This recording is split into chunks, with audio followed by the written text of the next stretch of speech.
Okay, so good morning, everyone, and welcome to the second webinar of the series entitled Forest Policy ETalks 2022, Turning the Tide, Why Mangroves Matter. I am Jorella Garcia, your host for this morning. So I know everyone is excited to listen and learn, for we will be talking about the regulatory framework, institutional structures, and governance in mangroves to be presented by our three esteemed speakers. But we'll talk more of that later. Now, may I first invite everyone joining us here in the Zoom room and in our FB Live for the invocation and the singing of the national anthem.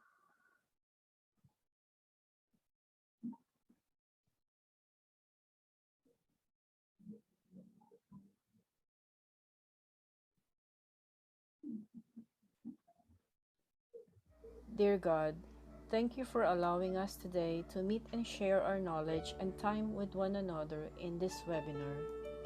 We are truly grateful for all the blessings you have bestowed upon us. May you extend your divine wisdom to our speaker so that he would be able to impart effectively his God-given knowledge to all of us.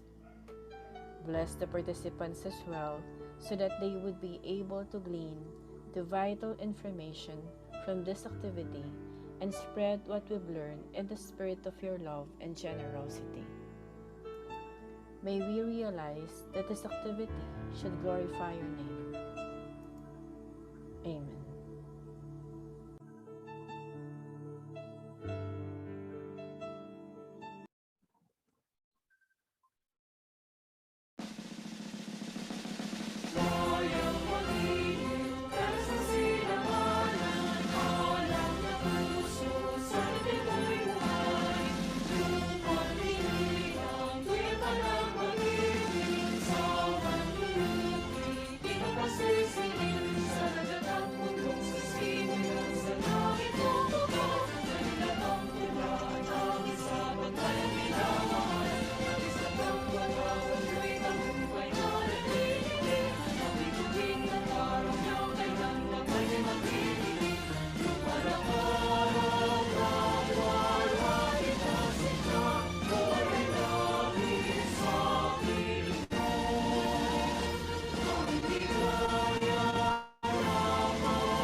Okay, so again, for those who just signed in, welcome to the second webinar of the series entitled Turning the Tide, Why Mangroves Matter.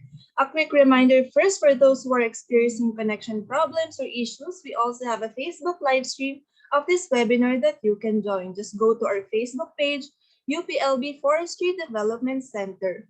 And also to our participants, we have provided the link in the chat box and FB live comments for the attendance for today. Kindly fill that out.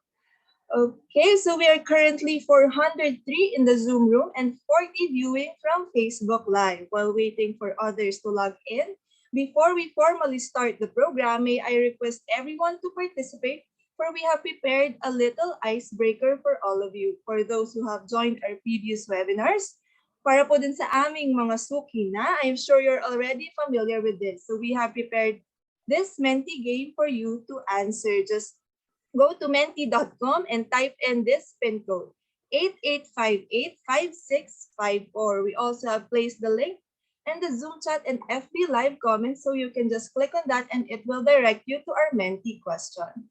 So let me just share my screen. Okay.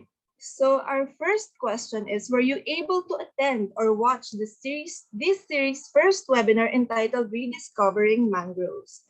So I believe this was last March 3. So let's see how many from our audience or participants were able to listen and learn from the presentations from our last webinar. So again, just go to menti.com and type in 88585654. And so I can see answers coming in. 13, okay. How about the others po? Just go to menti.com. Okay, we have 11 na nag-yes, 9, 10. Okay. Mas marami po ang nag-yes. Pero marami rin. Don't worry po dun sa mga hindi nakapanood last time. Okay lang po yan. Marami pa po tayong dapat abangan para sa ating upcoming webinars. Okay. 16, 20. Oh, mas marami po ngayon ang no. Pero humahabol pa rin naman po ang yes. Yung other, we have 41 participants participating. How about the others po? Okay. I guess medyo busy po ang iba, kaya hindi po siguro sila nakapanood last time.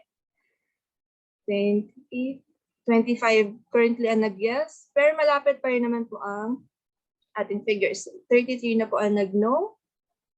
20. Okay. Others, 65 na po ang nag-participate. Medyo significant ang difference, pero okay lang po yan. Since meron pa po tayong next question. Pero I can see most of our participants weren't able to join our rediscovering mangroves. Pero more than, hindi naman po siya more than half. So, okay lang po yan. For those na hindi nakapanood last time, it's okay since you can still learn a lot from the remaining webinars, including this webinar. So we can move on na po sa ating next question. Thank you po. Okay, our next question is, since marami po ang hindi naka-attend last time, let's see how you can answer this next question. Actually, this is also the theme of our webinar series. So why do mangroves matter? Let's see how aware our participants and our audience in the importance of mangroves. Bakit natin siya kailangan aralin and pag-usapan? You can answer this in 1 to 2 words po. Again, ayan, I can see answers coming in already. For protection, barrier from storm surges, habitat. Okay, medyo mabilis po ang ating answers. Balance our ecosystem control, shield. Okay. Stop floods, protection and habitat, coastal protection, biodiversity, buffer against storm surge. Okay, so tama naman po lahat yan since I can see na most of our participants are aware and knowledgeable on mangroves. So I guess that's marami pa pong answers, marami pa po pumapasok na answers. Thank you po sa lahat na nag-participate. Again, so I guess that's it for our mentee. Thank you to everyone who participated. It's good na makita po na marami po tayong participants, or most of our participants are really interested in the topic that we will be discussing later on. With that, I think everyone is now ready to listen to today's presentation. But first, let me share a brief overview of this brand new series called the Forest Policy ETalks 2022. This series consists of 4 parts, which will shed light on significant aspects on mangrove governance, management, development, and conservation. Each webinar series will highlight the policies, governance structures, and decision-making processes, implementation, monitoring, and evaluation of mangrove policies and programs, policy or governance issues and concerns, as well as recommended policy reforms and concrete actions to address the issues will form part of the discussions for each webinar series for policy advocacy and or further policy research. So we have started strong in the first webinar called Rediscovering Mangroves, where the value of research and data in mangrove conservation and rehabilitation is emphasized. Now we venture on learning regulatory framework, institutional structures, and governance on mangroves from DENR and DA to learn about their mandates, policies, and programs on mangrove management. Okay, so let's move on to the overview of the program. To our participants in the Zoom platform and participants joining via FB Live, here's what you will expect of the webinar today. First, we will be listening to the welcome remarks from the CFNRD, and this will be followed by the paper presentations from our resource speakers from DENR, BME, and BFAR, and to be followed by the open forum. The webinar will be closed by remarks from the officer in charge of the Forestry Development Center. So now to deliver the welcome remarks, here's the Dean of College of Forestry and Natural Resources, Dean Marlo D. Mendoza.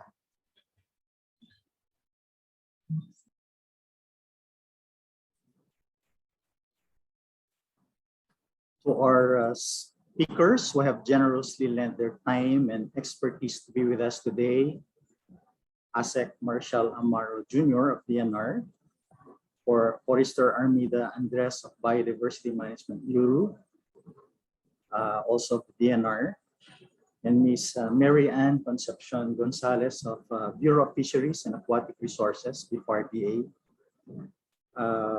the staff of the Forestry Development Center who tirelessly work for the conduct of the Forest Policy ETalks on turning the tide, why mangroves matter.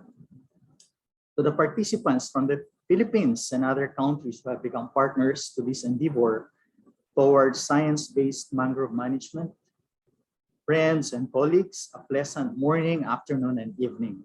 I was looking at the number of participants. I think we're 500 already. No?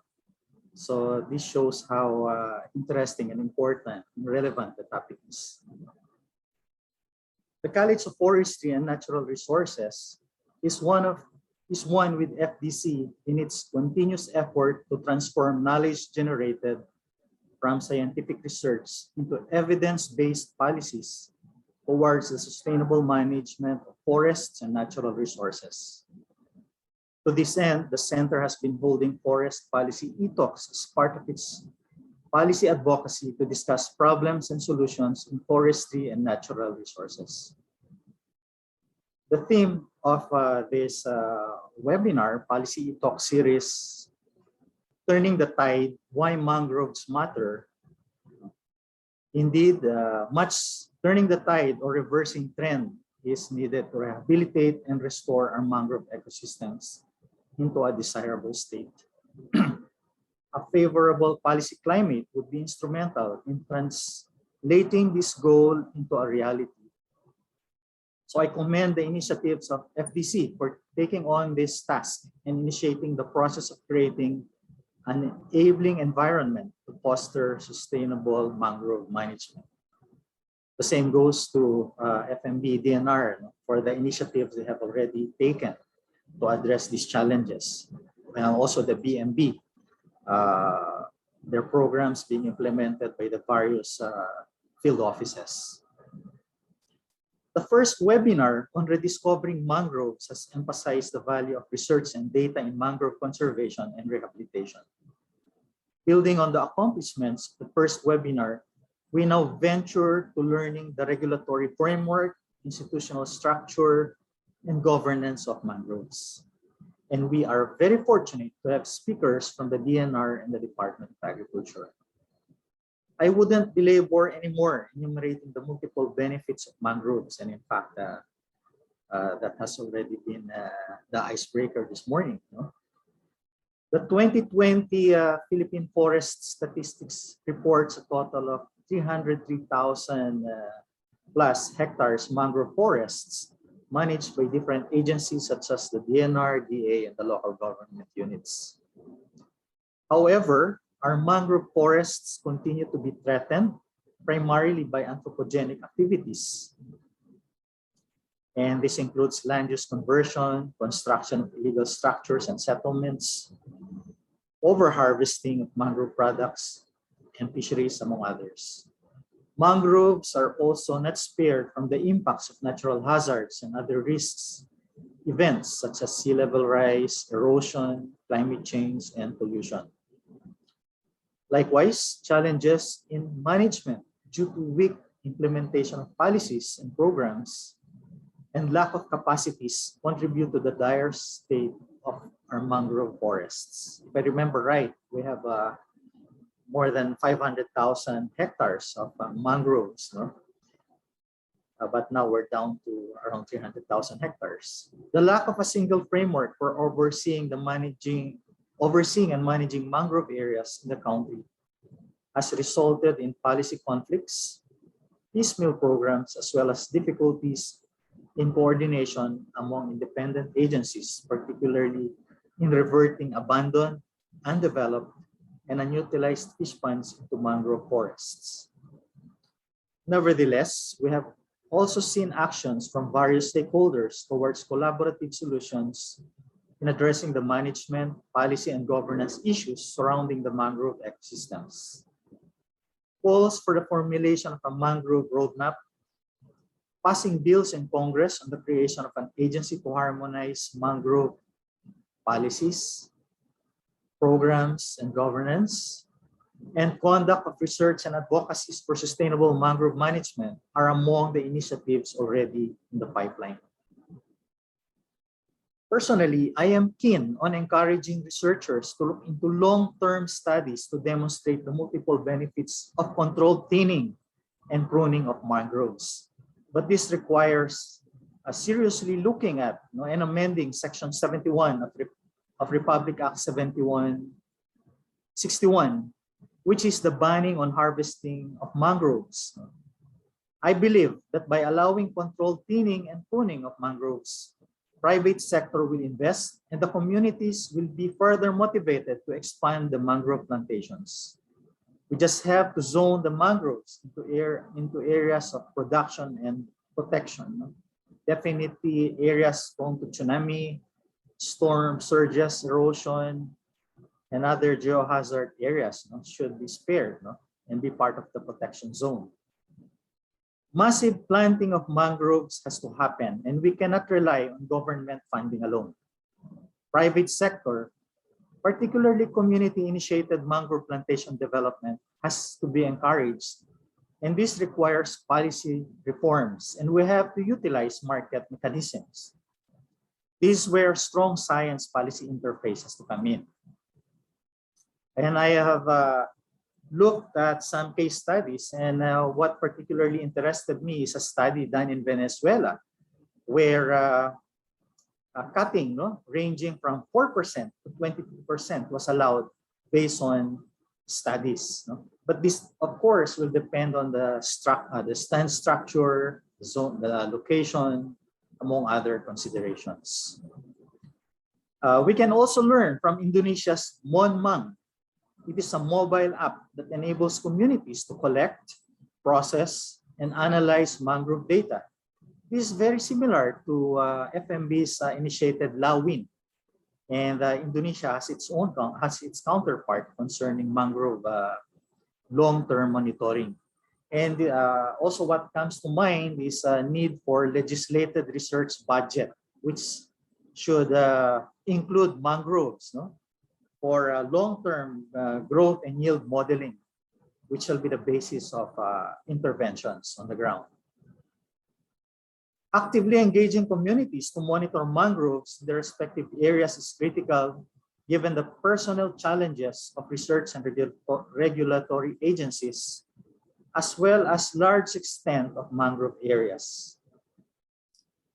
Today's webinar is a proof of one of the many concrete actions taken to protect and conserve these important ecosystems. I was also scanning at some ADB and World Bank report. And in one country, for instance, mangroves has been studied to spare that country some $18 billion in terms of protection, protecting infrastructures and saving lives and other vital structures. And I think we have to do more of these studies in the Philippines. We have speakers from DENR and DA to share with us their mandates, policies, and programs on mangrove management. I therefore encourage everyone to make the most of this opportunity to learn and actively participate in the discussions in this webinar. I hope that this event will provide the stimulus for more stakeholders to be engaged as we continue to turn the tide for the mangroves and ultimately for the people. Again, a pleasant morning to all and welcome to the second Mangrove webinar on regulatory framework and institutional structures and governance of mangroves. Thank you and mabuhay po tayong lahat. Okay, thank you so much, Dean. And now we will be moving on to the paper presentations. But first, allow me to introduce our resource speakers for this morning. Our first speaker, Forester Marcial C. Amaro Jr., is a Career Executive Service Officer 3 with continuous 40-year service in the government, all with the Department of Environment and Natural Resources. He is presently the Assistant Secretary for Policy, Planning, and Foreign Assisted and Special Projects and Supervising Assistant Secretary for FMB and ERDB. His immediate past assignment was Assistant Secretary for Field Operations, a post he held for over 7 years. He held other various posts such as Concurrent OIC Undersecretary for Field Operations, Director of ERDB and FMB, Regional Executive Director of DENR Mimaropa Region and DENR NCR, and Director of Philippine Environmental Governance Project and DENR Policy Studies Service. He also served as Provincial Environment and Natural Resources Speaker of Iloilo and Cotabato. He possesses a Master's in Public Management with honors from the Development Academy of the Philippines.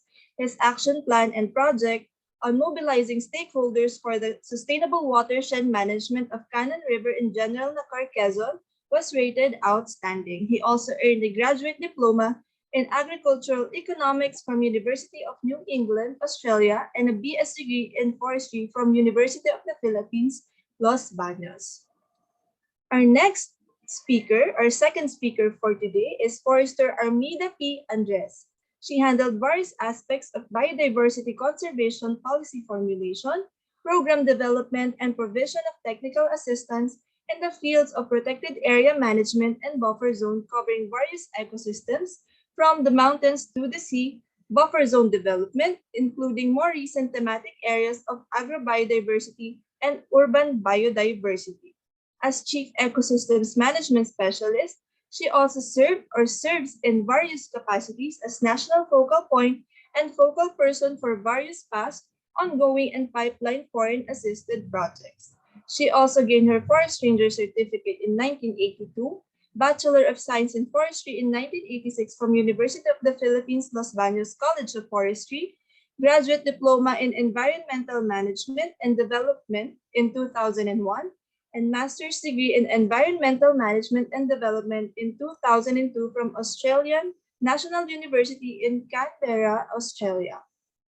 And our last speaker, Ms. Marian Concepcion D. Gonzales, is a BS Bio graduate of University of the Philippines, Diliman. She taught elementary and high school level science for 5 years at a private school in Quezon City before entering government service. She has been with BFAR since October 1997, assigned at Fishpond Lease section of the Fisheries Regulatory and Quarantine Division, now Fisheries Regulatory and Licensing Division.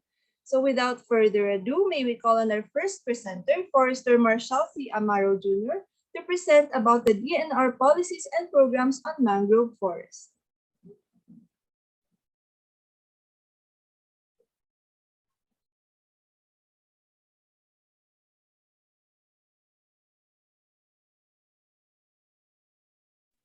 Thank you, Madam Host. Am I clear? Yes, sir.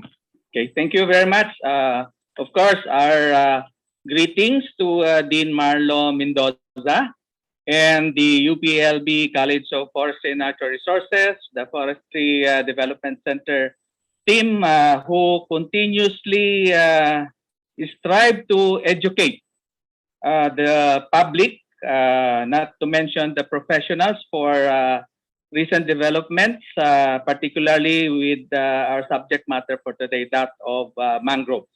And this continuing series on policy ETalks, a regulatory framework, institutional structure, and governance of mangroves is another opportunity for us to share to the over 500, if I'm not mistaken,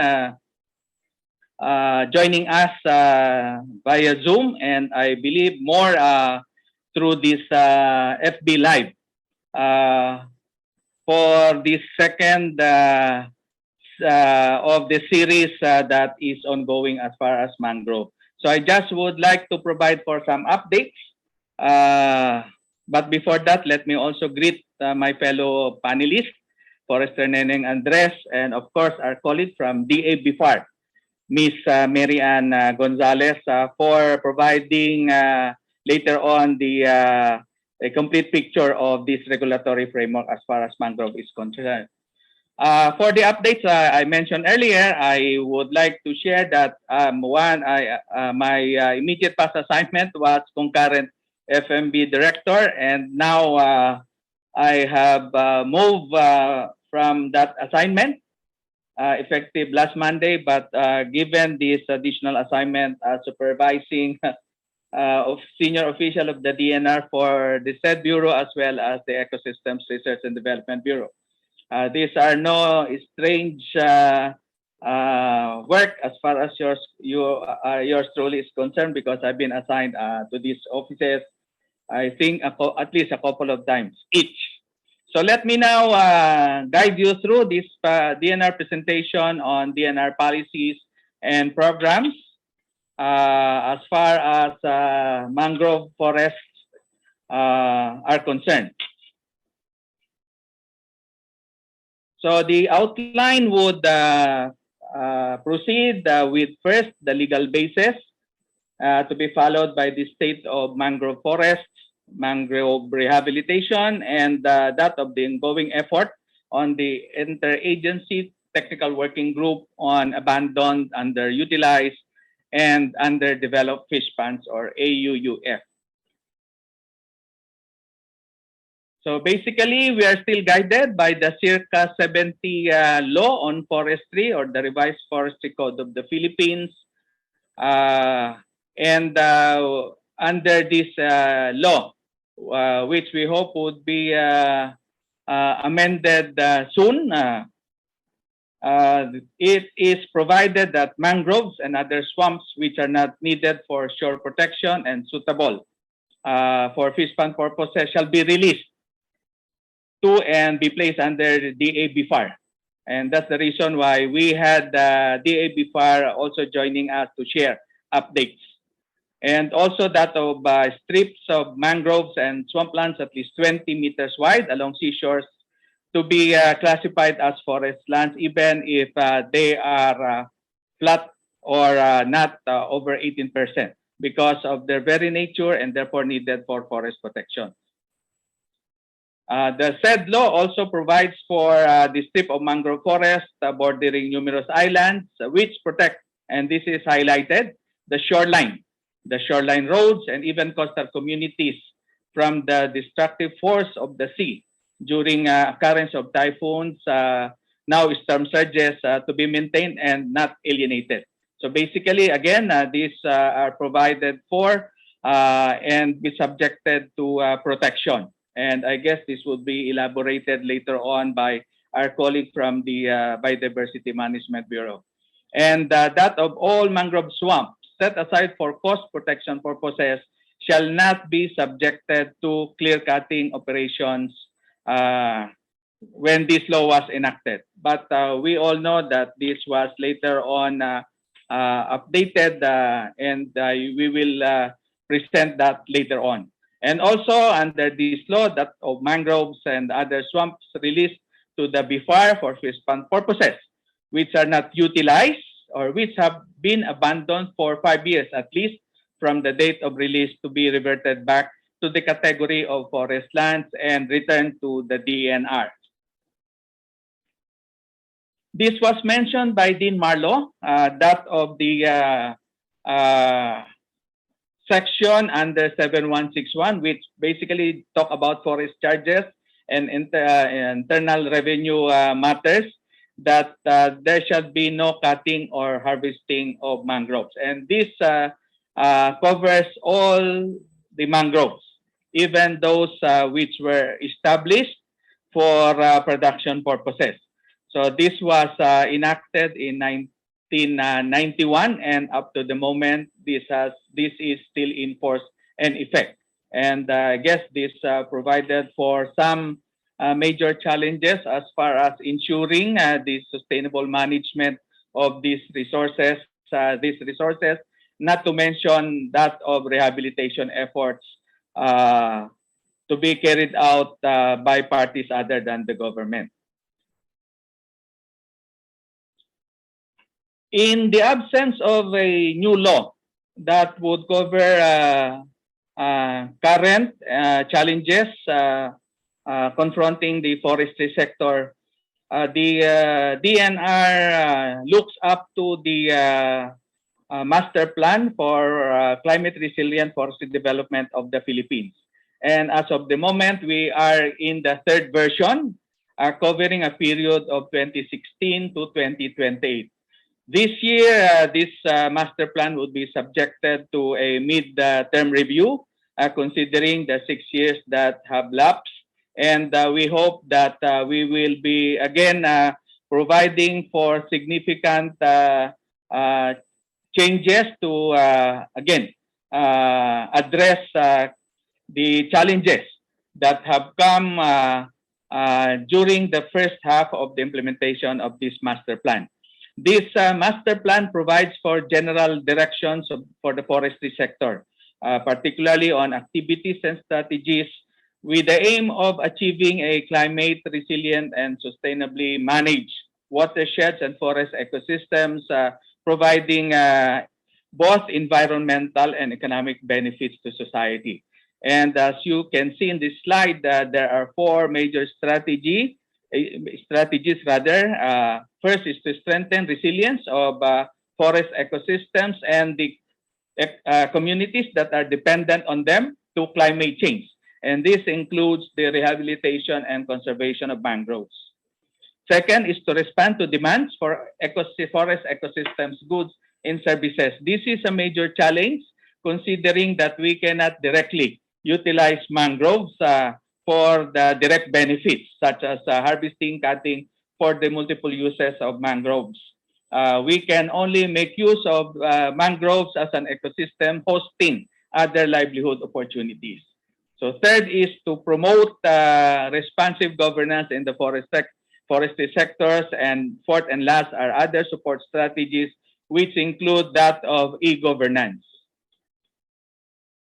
Under this master plan, we have targeted, and this was determined before the existing plan, that of 310,531 hectares of existing mangrove areas.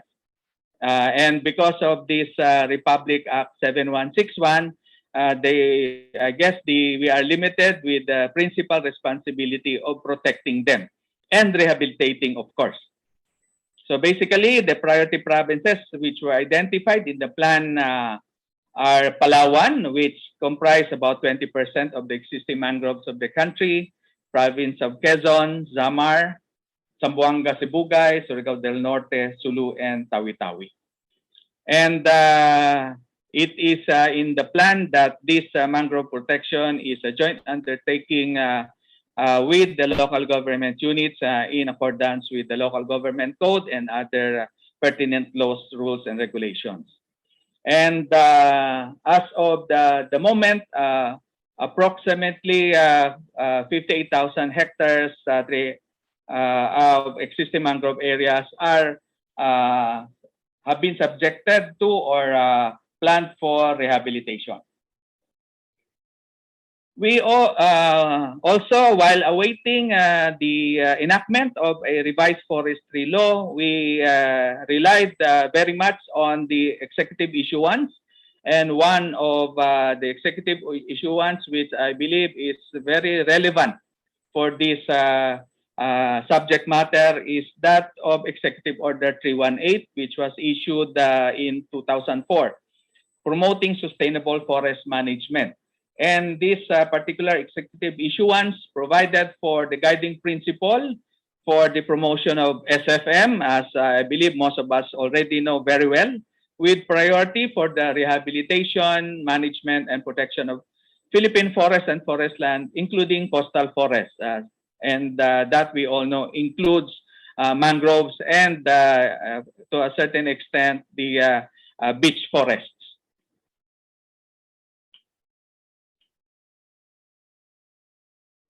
We'll also have to include under the executive issuance. Particularly, there are two executive issuances on the rehabilitation program of the department on forests and other ecosystem, and that is of the Executive Order 23, which came out in 2011, and for Executive Order 193, which came out in 2015.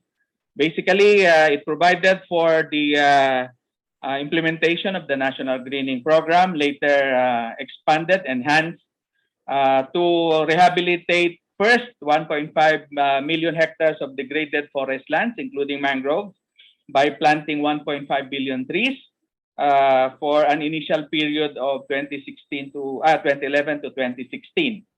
Before the expiration, because of the gains under this program, the then President Aquino issued the 193 to expand the program to cover all remaining degraded and denuded areas to be subjected under this particular program.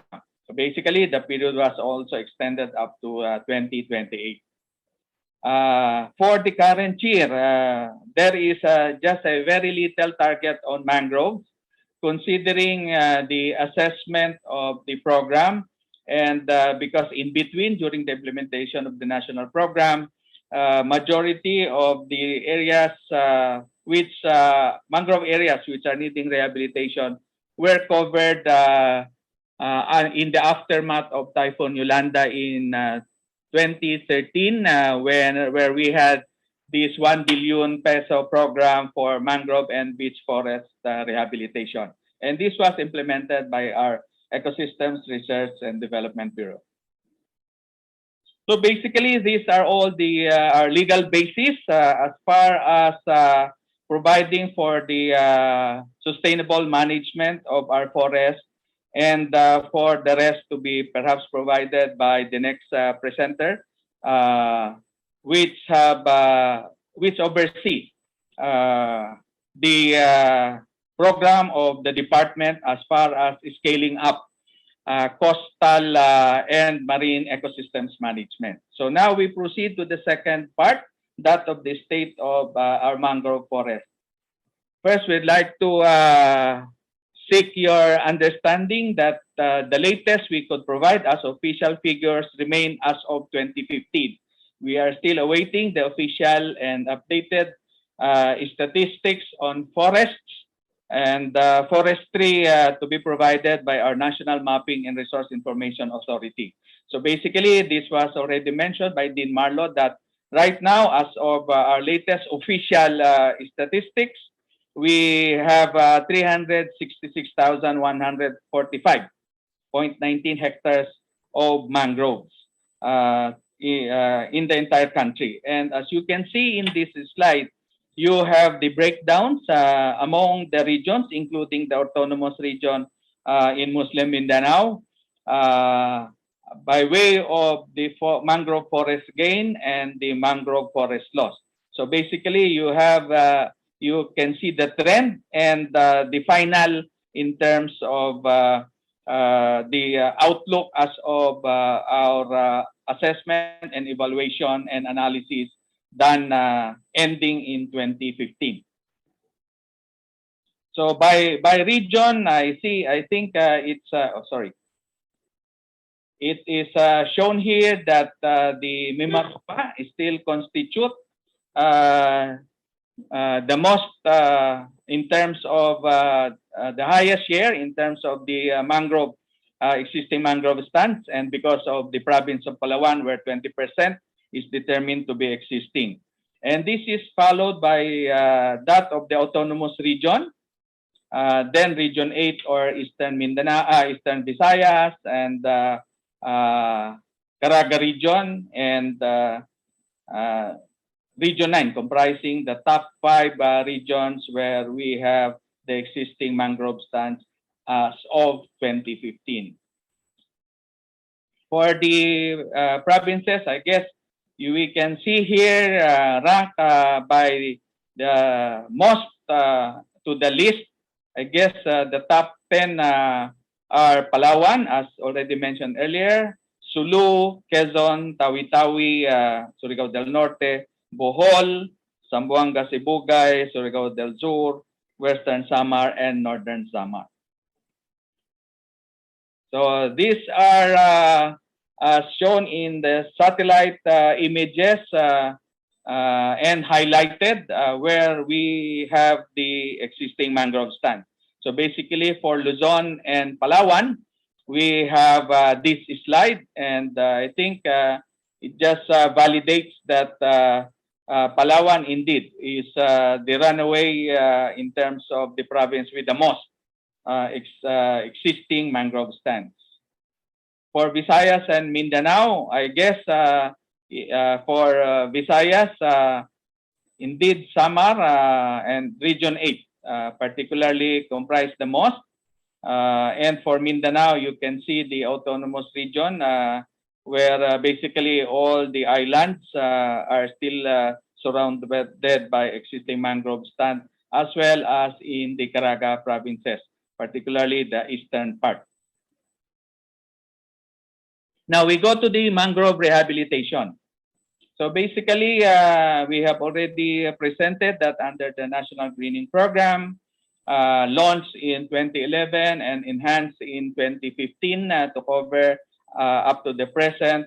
We have this share in terms of the seedlings planted under the National Greening Program. Basically, we zeroed in on the 2017 to 2021.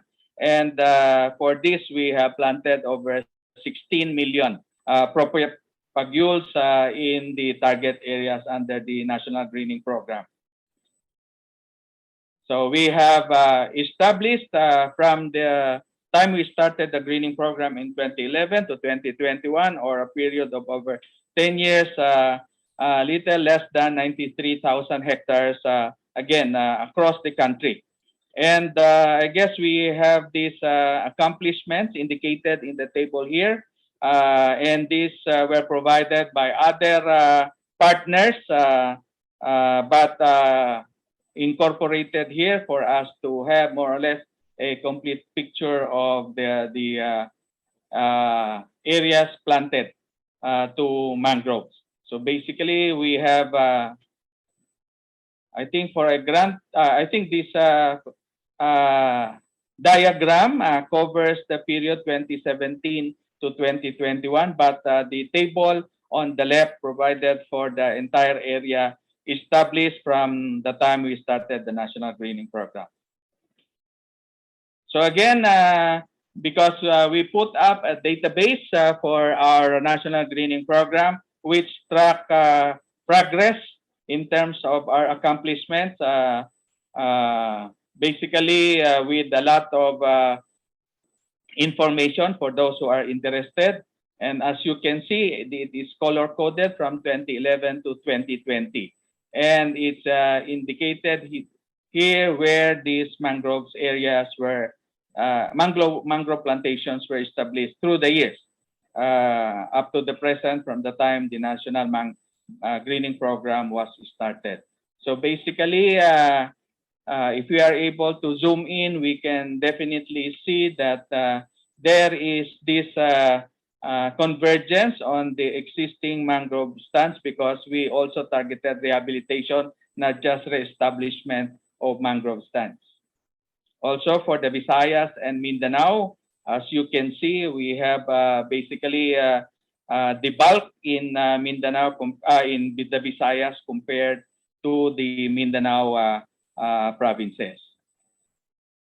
Here are some photo documentation of the established mangrove plantations, geotag, and indicating on the right side the partners who were responsible for the establishment, maintenance, and protection.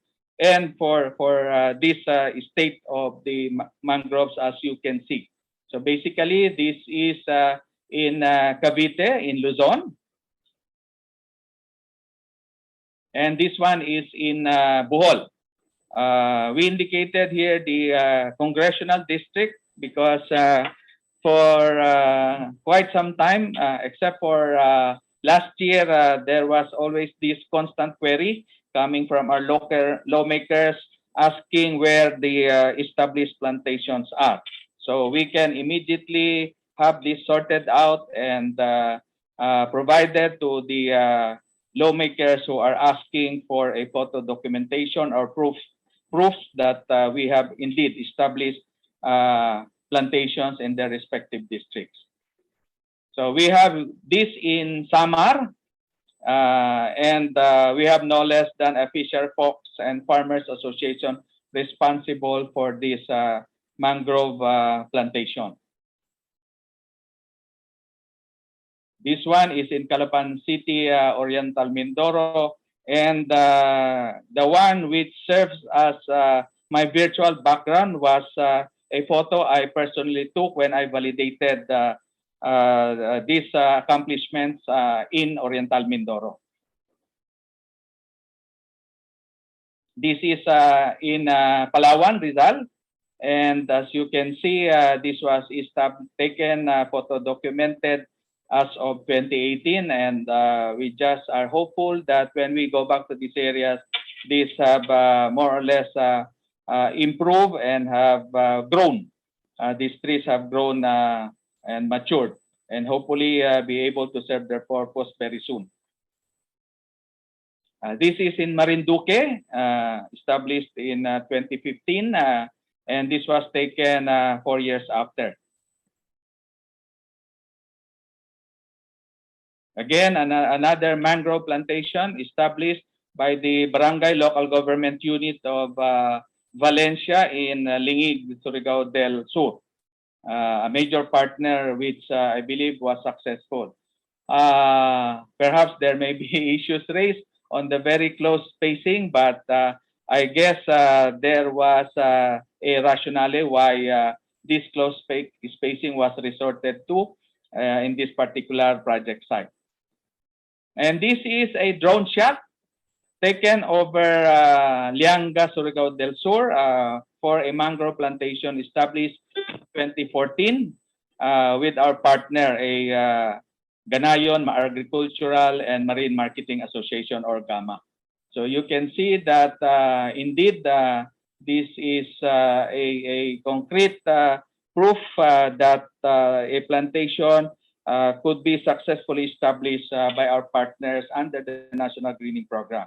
So this unfortunately was not provided with details as to our requirements for geotagging, I guess because of a drone shot. I just don't know if this was intentional, but I guess the photo would be a good proof that indeed if mangrove forest was established in this particular area. So I now move to the, this is the last part of the presentation because this is an ongoing initiative, that of an interagency technical working group on abandoned, underutilized, and underdeveloped fish ponds, or AUUF, which I believe was started at least 2 years ago, but I guess not much have been done because of the inability for us to proceed with the other activities as a result of the ongoing pandemic. So basically, the AUU were defined. The abandoned means no occupation, possession, or operational activity. The underutilized means not producing in commercial scale, because I believe that the purpose for this being released today before is to contribute to the production of fisheries, fishery product depending on the crops.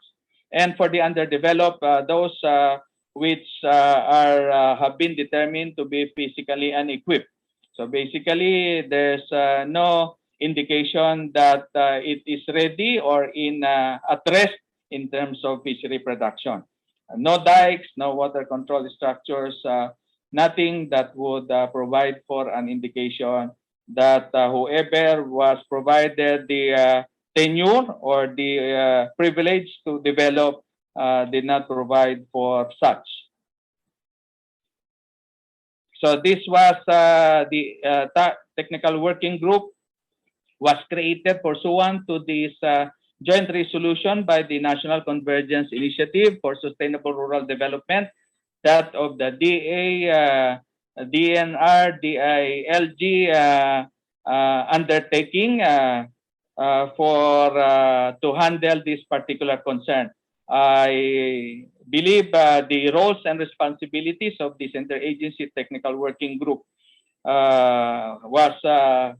were properly laid down, and that of consolidating maps of the areas covered the Fishpond disagreements to start with, so that we will have a baseline.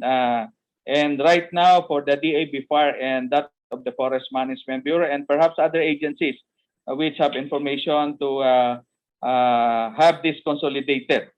And for the list to be generated, particularly for those which have been unproductive or where there was this inactivity as defined by AUU for the past 5 years.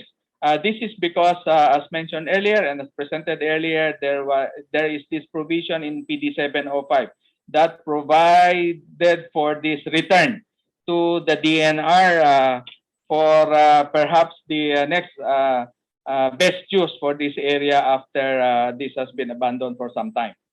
And for the consolidated list to be generated under the DNR's National Greening Program as far as rehabilitation efforts.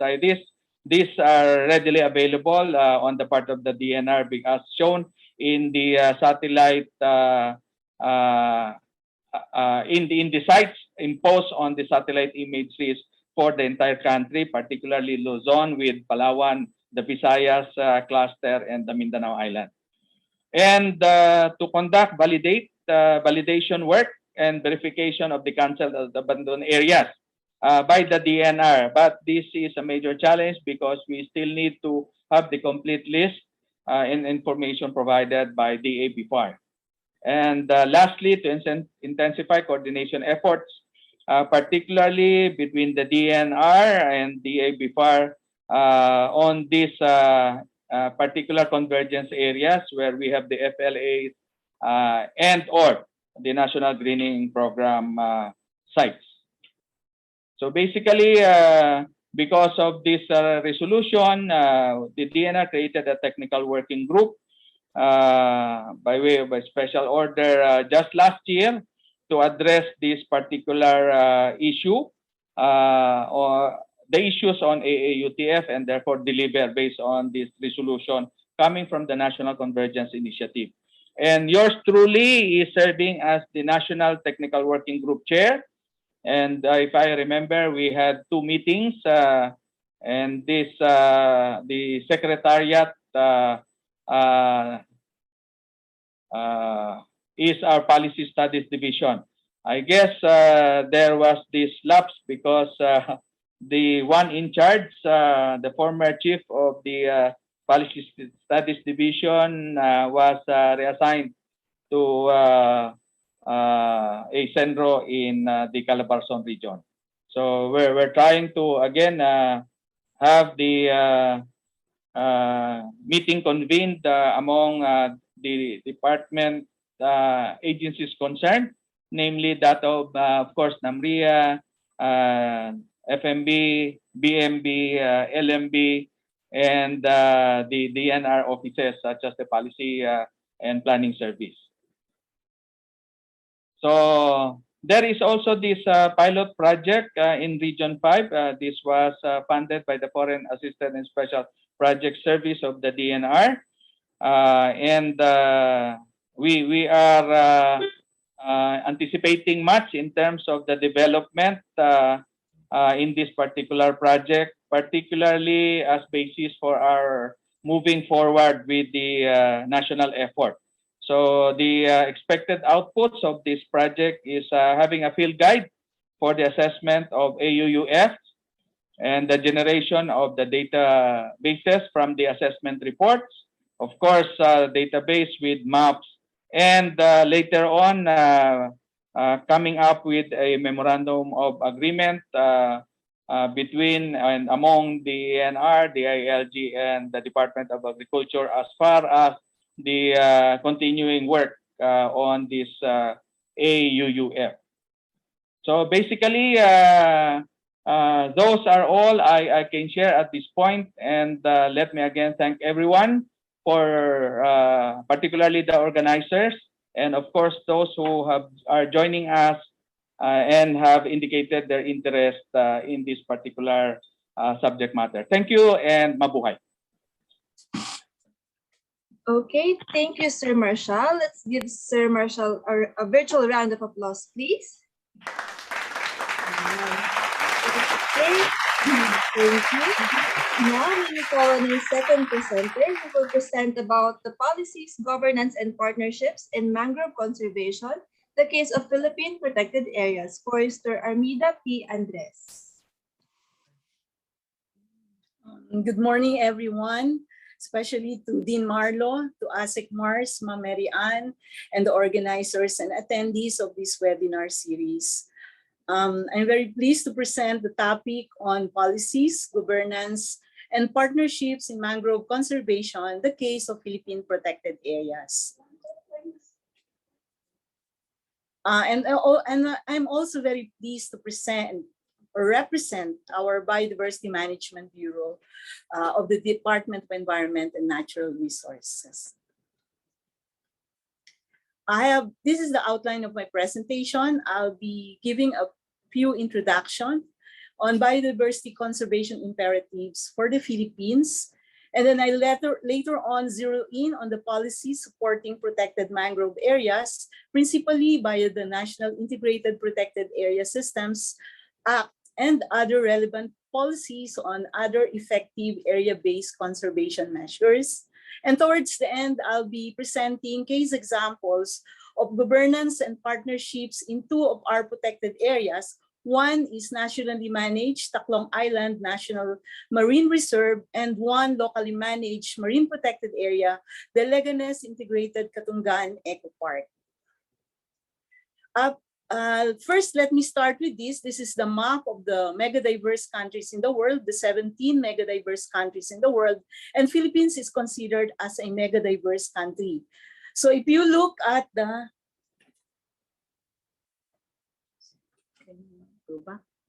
Sorry about that. Okay. So if you look at the biodiversity index for these megadiverse countries, the circle represents the biodiversity index per country. And as you can see, maliit po yung sa Philippines, and that of China and Brazil are very big. But when you look at it on a per unit area basis, the Philippines circle will become bigger, and that of China, Brazil, and others will become smaller. And that's because on a per unit area basis, the biodiversity of the Philippines is really, really high compared to the other ones. So that's why the countries in the world are looking at a small country like the Philippines will protect its biodiversity. And this is the reason why during the rationalization, the Protected Areas and Wildlife Bureau was renamed as Biodiversity Management Bureau to ensure the conservation and protection of the country's biological diversity. And right now we have three major programs to ensure its protection. One is on the species level conservation, which is our Wildlife Protection and Conservation Program. The next is the Protected Area and Ecosystems Management and Protection Program, which includes also special ecosystems like wetlands and caves. And of course, our coastal and marine biodiversity conservation. This was mentioned already by ASEC Mars a little earlier.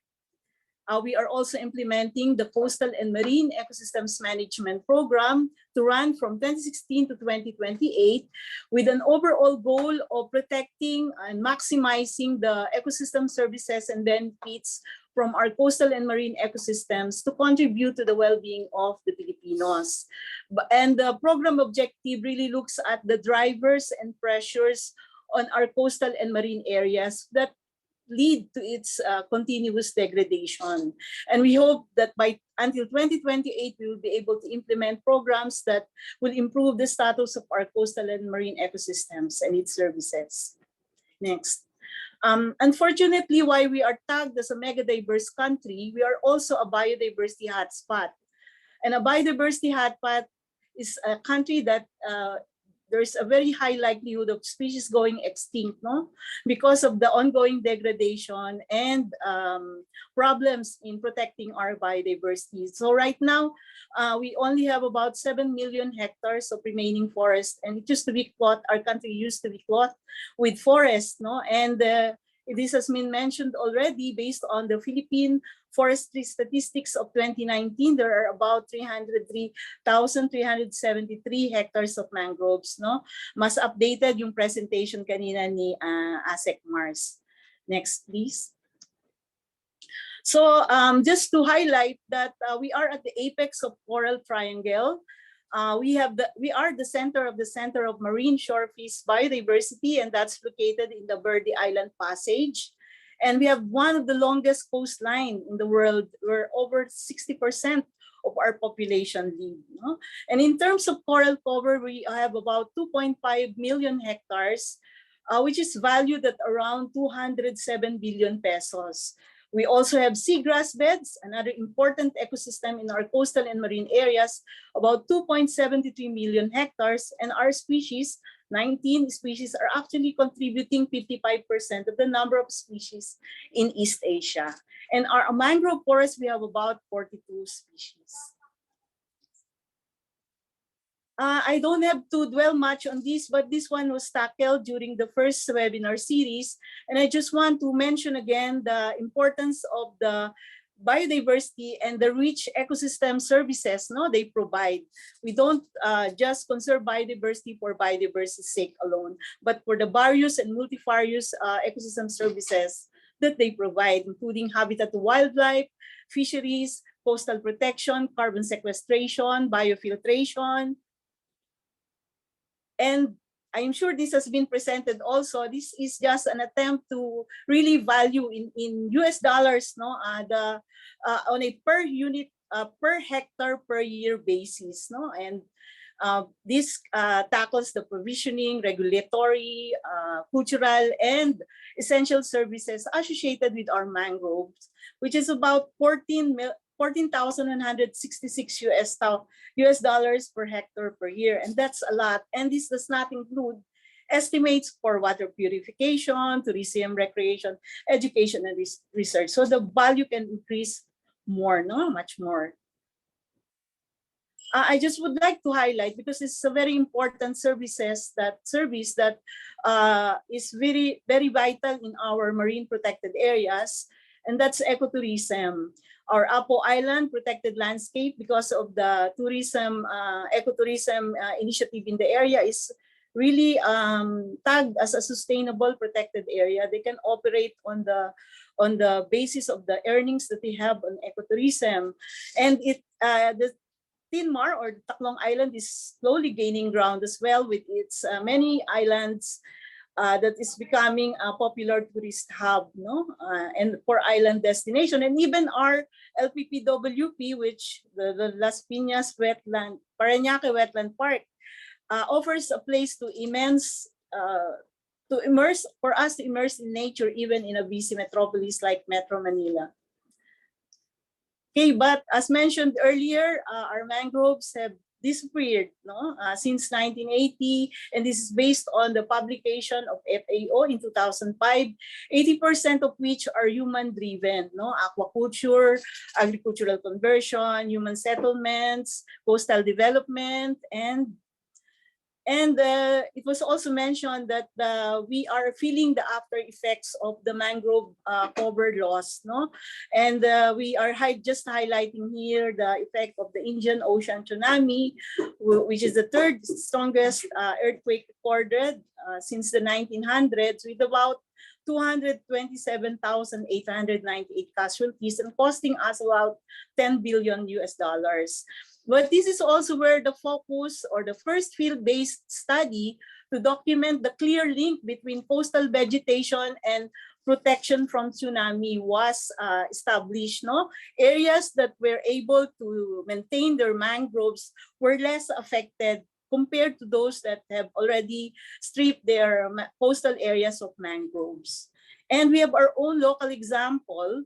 In the 2013 Typhoon Haiyan, which was also called Yolanda, no? Super Typhoon Yolanda, we have about 6,300 casualties and about 2 billion estimated damage to infrastructure and agriculture. And local documentation of the mangroves, no, in the area, those that were still with a lot of mangroves maintained as green belts, sustained lesser damage than those areas that no longer have mangroves in their coastal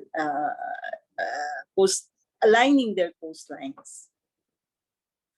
The cornerstone of biodiversity conservation in the country is through our national integrated protected areas system.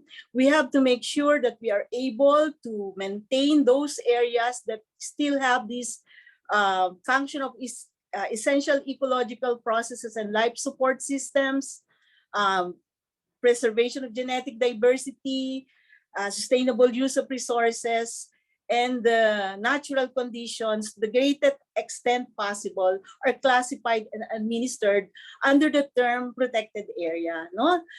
We have this RA 7586 as amended by expanded National Integrated Protected Areas Act of 2018 or ENIPAS to guide us on how we are able to implement a nationalized integrated protected area system for the country for the conservation of biodiversity and sustainable development.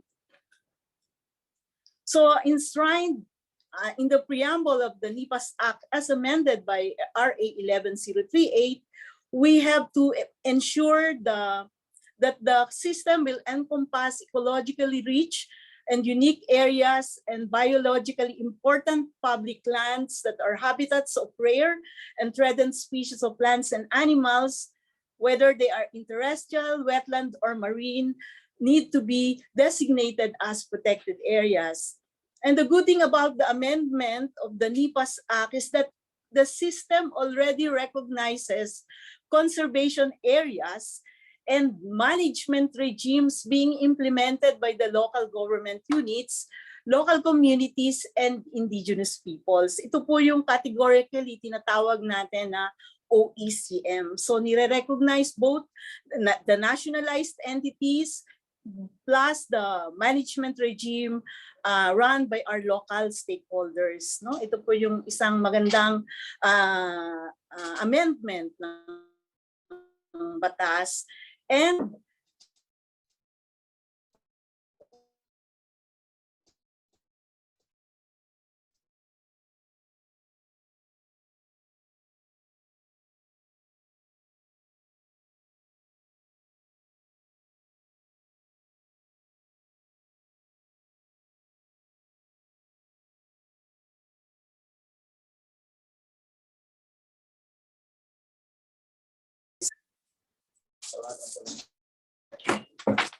pwede ka mag-connect sa aking data.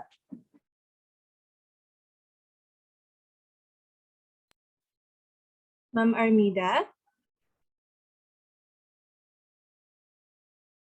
I think na-disconnect po yata si ma'am.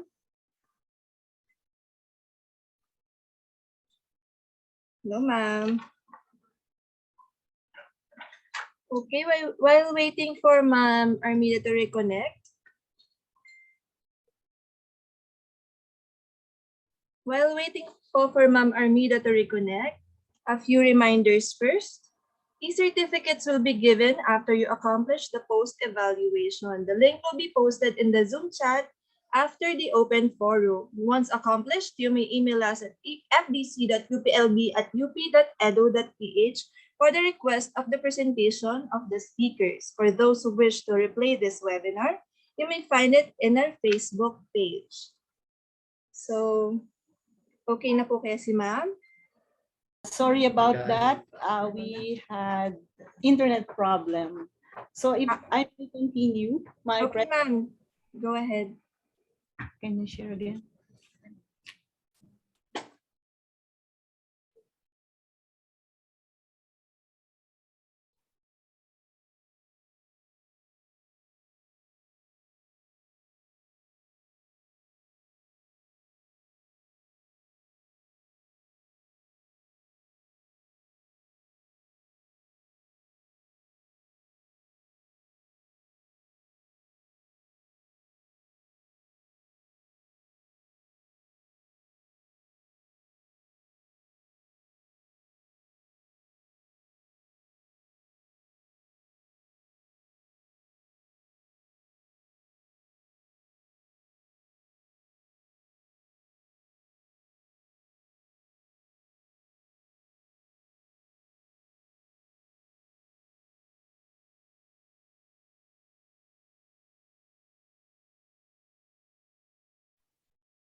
Miss Neng, nakamute kayo.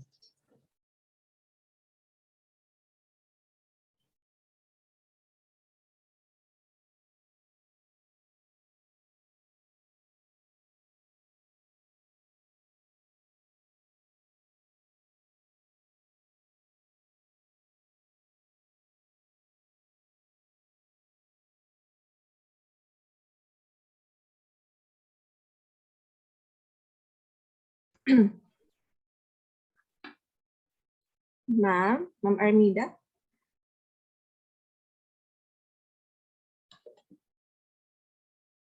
Are you here po? Kung na-disconnect po ulit si ma'am.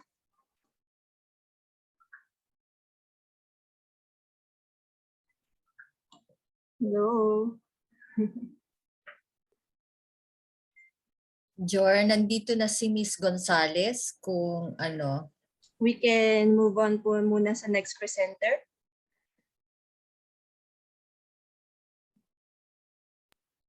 Tita Lem? Yes, please. Kasi mukhang nahirapan silang bumalik. Okay po. So while waiting for Ma'am Armida to reconnect, let's move on first to our next presenter. May we call on our next presenter will present about the rules and regulations governing the lease of public lands for Fishpond and Mangrove-friendly aquaculture. May we call on Ms. Mary Ann Concepcion V. Gonzales. Okay. Okay, so naririnig po ba? Yes, ma'am. Clear po. Okay.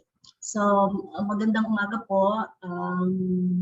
I am very honored to be here and present to you this rules and regulations governing the lease of public lands for Fishpond and Mangrove-friendly aquaculture. Actually, ang pong title ng presentation na yan is the title of the Fisheries Administrative Order number 197-1, series of 2012, which is the latest administrative order on Fishpond leasing. Okay, so let's get down right to it. Next slide, please. Also, I've requested you to screen share kasi baka kung ano pa mapindot ko sa laptop ko, ano po at mawala pa. Okay. So simulan po natin. Ang Fishpond lease agreement po is the tenurial instrument being issued for areas devoted for fish pond development for commercial fish production. Only areas that have been released by the Bureau of Forestry to the Bureau of Fisheries then are subject of FLAs. During the 1940s until early 1970s, areas suitable for fish pond purposes are certified by the Director of Forestry as available for fish pond purposes. With the issuance of PD 704 and PD 705, the revised Fisheries Code and the revised Forestry Code respectively, areas are released to be far through Bureau of Forest Development Administrative Orders issued by the Land Classification Committee. Ito pong Land Classification Committee ay ang bumubuo po nito ay mga Bureau Directors po ng Bureau of Fisheries, Bureau of Lands, Bureau of Mines, and Forestry. Ang fisheries po noon kasi ay under the Ministry of Natural Resources. So isang agency lang po. So yun po ang composition ng land classification committees. Sila po ang nag-i-issue ng mga BFD administrative orders. Okay. Next slide po. Ito po yung samples ng releases. Yung po nasa kaliwa, iyan po yung releases na or certification na pinipirmahan po ng Forestry Director nung araw. Kung mapapansin po, kaya lang medyo malabo po. Pero yung pong certification na yan ay dated 1952. So, yun po sinasabi na isang lupa o isang parcel ng public land ay available for fish pond purposes. So, dyan po kami magsisimula para tumakbo yung proseso po ng pag-apply ng FLA ng isang aplikante. And then ito pong nasa kanan, ito na po yung sample ng BFD administrative order. So medyo mas organisado na po itong pag-release na ganito kasi ito po dumaan po sa mga proseso ng evaluation ng committee na yon para ma-determine na yung isang area ay pwede for fish pond purposes. So next slide please. Okay, so because of those BFD AOs, so ang total po ng na-release na areas sa buong Pilipinas ay umabot sa more or less mga 110,000 hectares. Okay, yan po. So hindi ko na po isa-isahin yung kung you have the figures there. But next slide please. Out of those 110,000 hectares na na-release as of March, ang pinakahuling update ko po na naginawa ng FLA sa na-issuehan, areas na na-issuehan ng FLA rather, ay ito po. So as of March 2022, ang number of FLAs po na na-issued ay 4,293. Kung mapapansin niyo po, nandyan po ang ARM, nilagay ko na lang din po ang ARM, ngayon ay BARM. Ang total area po ng cover niya ay more or less mga 55 to 56,000 hectares. Hindi na po namin, wala na po sa administrative jurisdiction namin yung mga areas under BARM kasi nasa kanila na po yun.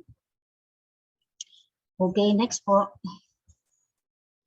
Okay, so aside from the fish pond lease agreement, meron din po kaming ini-issue aqua silviculture stewardship contract at gratuitous permit. So dyan po makikita niyo po yung pagkakaiba ng isa sa isa. So but basically po ang purpose po niyan ay para sa fish pond development. So commercial fish production po kasi ang mandate namin. Okay?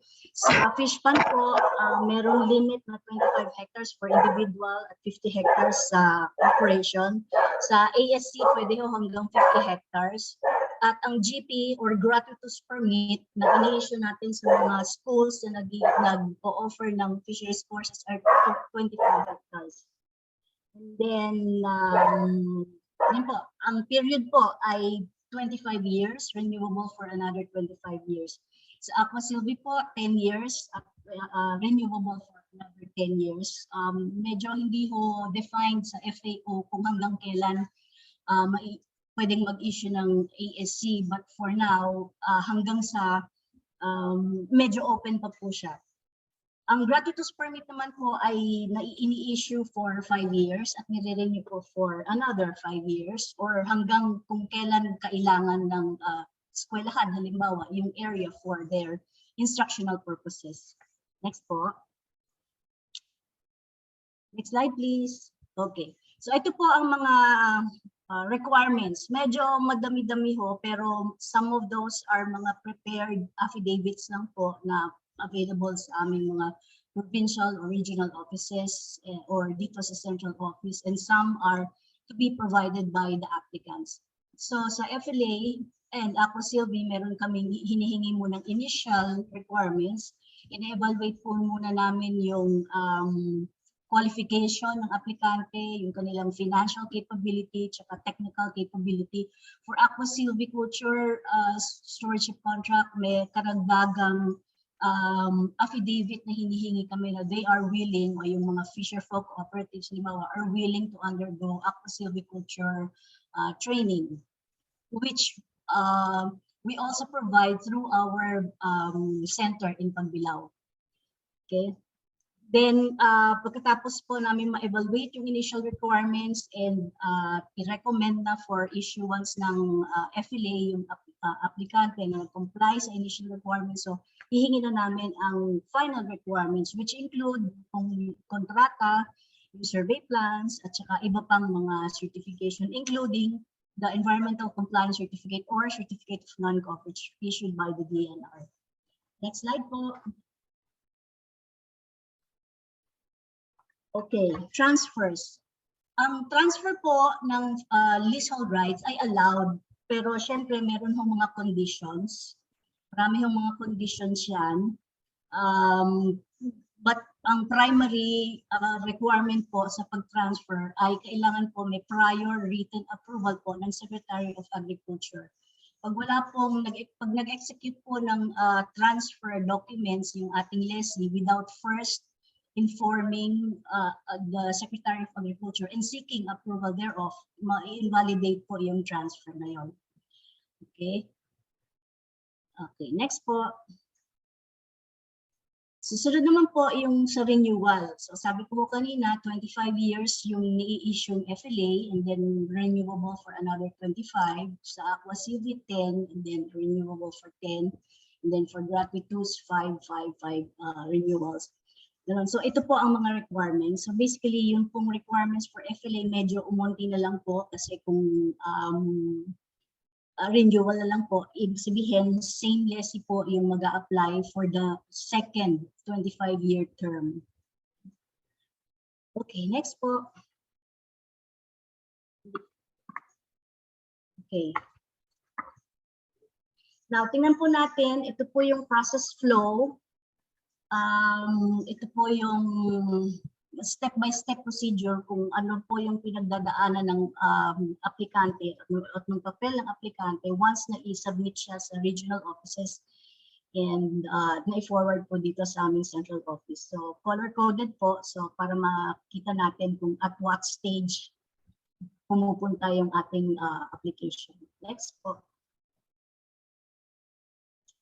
Okay. So first, nagpa-file po ang ating applicant ng application. Sinasubmit po yung initial requirements. And then, sa regional office or sa provincial office po, itatanggapin yan, including payment of the application fee. And then after paying the application fee, isa-subject na po ng regional or ng provincial fisheries office natin sa inspection yung area para malaman po natin yung actual physical status ng area. And then the PFO, the provincial fisheries office or the regional office prepares the report with the recommendation, tapos isasama na po yung initial requirements na na-receive nila from the applicant and then i-forward na po yan sa amin sa central office. So, ang specific office na po napupuntahan yan is office po namin sa Regulatory and Licensing Division. Sa section ko po, Fishpond Lease section. So, pagdating po sa amin, i-evaluate namin yung requirements, yung ocular inspection report, and then yung recommendation ng region or ng regional office. And then, if we find it satisfactory and at positive naman po ang recommendation ng ating regional office. So we require the applicant to submit the final requirements. So ang final requirements po, binibigyan po natin ng aplikante ng hanggang 6 months po para ma-comply. Kasi meron po mga requirements kasi na hindi lang sa amin, sa BIFAR kinukuha, meron po sa Cortes, RTC, kailangan po ng certification na hindi siya involved sa judicial case. Sa DENR, yun po approval ng survey plan, yung issuance po ng ECC or ng CNC, Environmental Compliance Certificate or Certificate of Non-Coverage, yun po. So may mga requirements po na gano'n na hindi lang sa agency namin kinukuha. So and then, pag nag-comply na po yung aplikante, isasubmit na po sa amin, either sa amin sa central office, kung mas convenient po sa kanila dito sa central office, or sa regional or sa provincial office. So, sa regional and provincial office, i-determine po nila kung kompleto yung na-receive nilang final requirements. Then ipe-prepare na po nila yung endorsement papunta sa central office. Okay, i-endorse na nila yung final requirements. And then, i-forward na po sa central office. Next step po. Yan. So, i-endorse na po sa amin. Okay. Pag natanggap na po namin sa central office yung final requirements, so syempre i-check din po namin kung kompleto. Okay. At pag nakita namin kompleto, i-prepare na po namin yung recommendation. Okay. Recommendation to be signed by our director, recommendation for the approval or issuance of the FLA. And then i-forward na po namin yan sa DA, sa Department of Agriculture. At pag okay naman po ang papel, gagawa na po ang DA legal ng order for approval. And then yung pong mismong lease kontrata po, yung FLA contract or yung ASEC contract or yung GP, as the case may be, ay pipirmahan na po ng secretary. Pag napirmahan na po ng secretary, ibabalik po yan yung buong folder kasi buong folder po ang pinadadala namin sa DA. Balik na po yung buong folder ng application back to BIFAR. So gagawa na po namin ng endorsement yan sa region, bibigyan po namin ng kopya ng approved FLA yung region, at of course yung original FLA contract signed by the secretary, yun po naman ang ipapadala namin sa FLA or ASC applicant. Okay?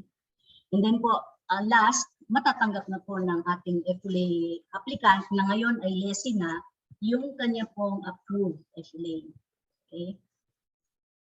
So yan po ang steps na pinagdadaanan from region to client or FLA holder. So next po. Ito naman po, sinama ko lang po itong slide na to para ko ma-orient din ang lahat kung ano po yung mga procedure o mga activities na ginagawa sa regional or sa provincial office. So kung makikita niyo po mga salimuot din kasi meron din mo silang proseso sa pag-schedule ng ocular inspection. Hindi ho madali minsan ang pag-schedule ng ocular inspection, depende ho kasi sa area.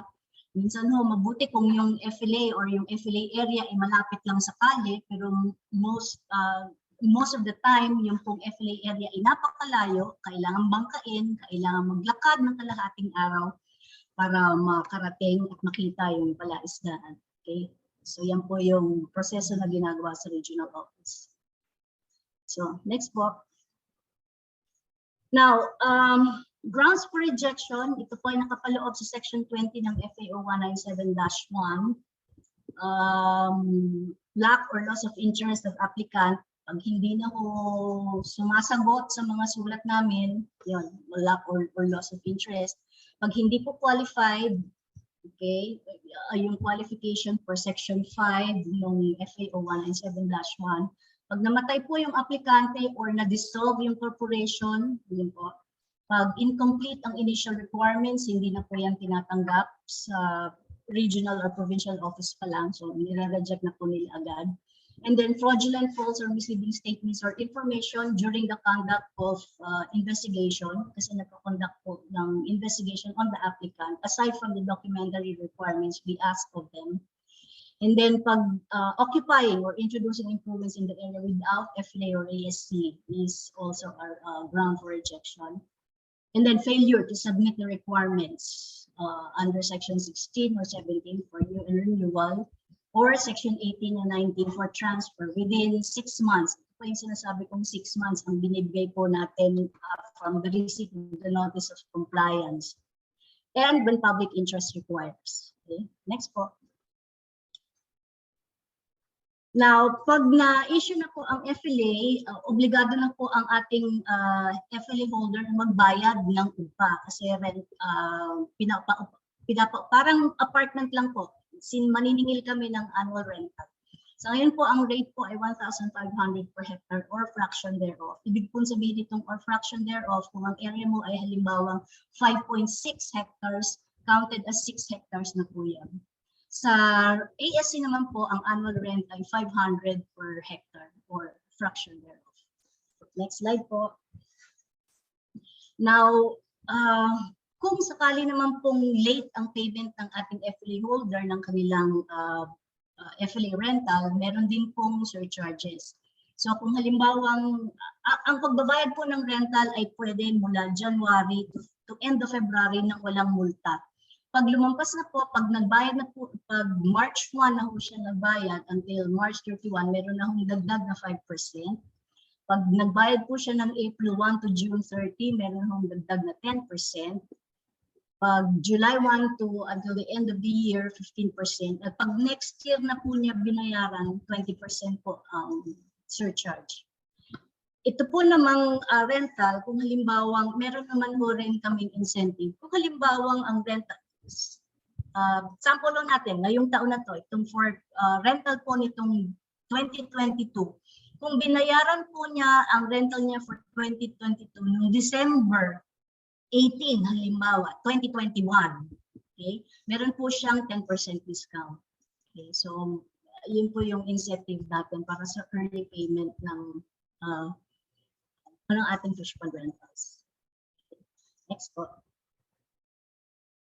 Now, sa terms and conditions na under Section 26, dahil nga po ito ay kontrata, so meron po silang mga kailangang ma-accomplish. Okay, so kailangan meron tayong kailangan ng ating Fishpond lessee na mag-provide ng all-weather signboard para kasi madali ang pag-i-inspect ng aming mga regulatory officers ng area, madali nilang matukoy kung saan yung location ng ating FLA areas.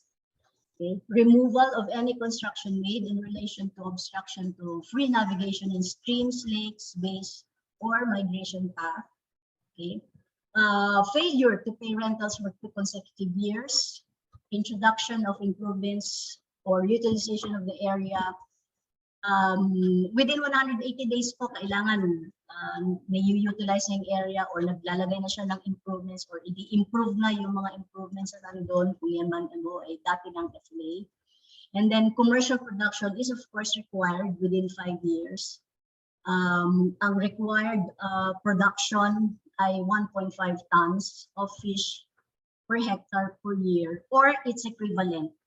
It's equivalent kasi meron pong mga areas, halimbawa sa Region 3, sa Bitnang Luzon, na hindi ho nag-grow out kundi nagagarungan o kaya nag-produce ng fingerlings or fries. So yun po, equivalent po nung 1.5 tons ng fish ang kanilang nire-require namin production sa kanila.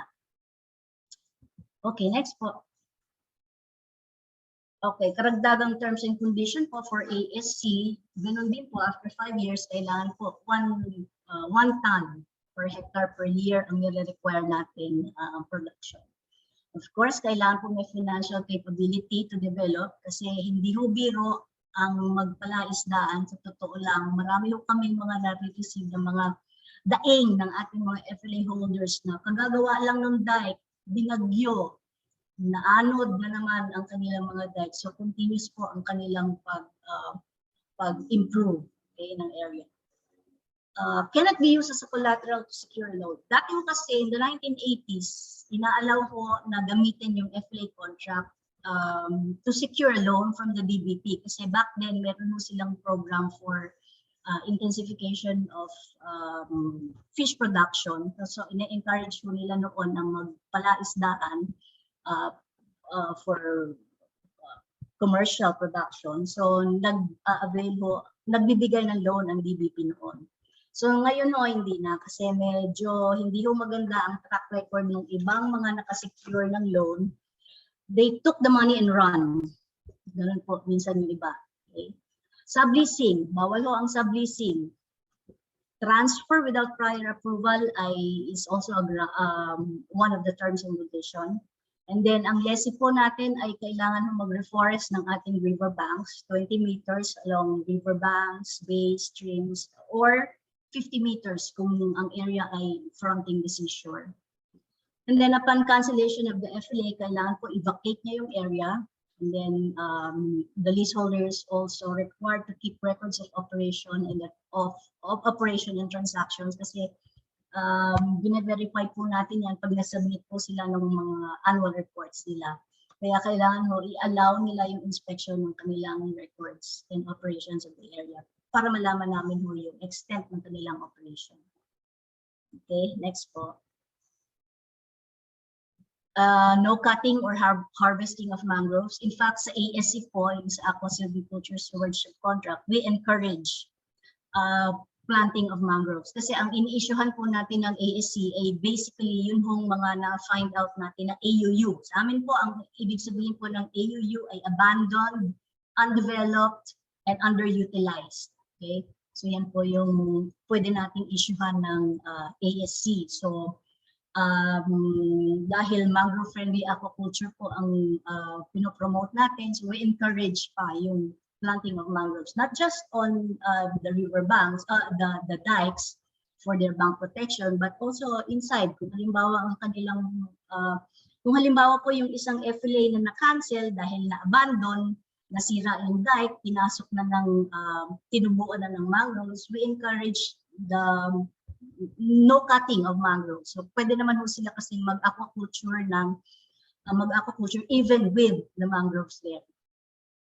Okay? Yung incentive plan po for regular fish pond workers, ina-encourage po yan. And then provision of facilities that will minimize environmental pollution. Ano po itong mga facilities na to? Yung setting up of, putting up of settling ponds or reservoir para ho bago i-release yung area, yung tubig back to the river or to the sea, nalilinis po.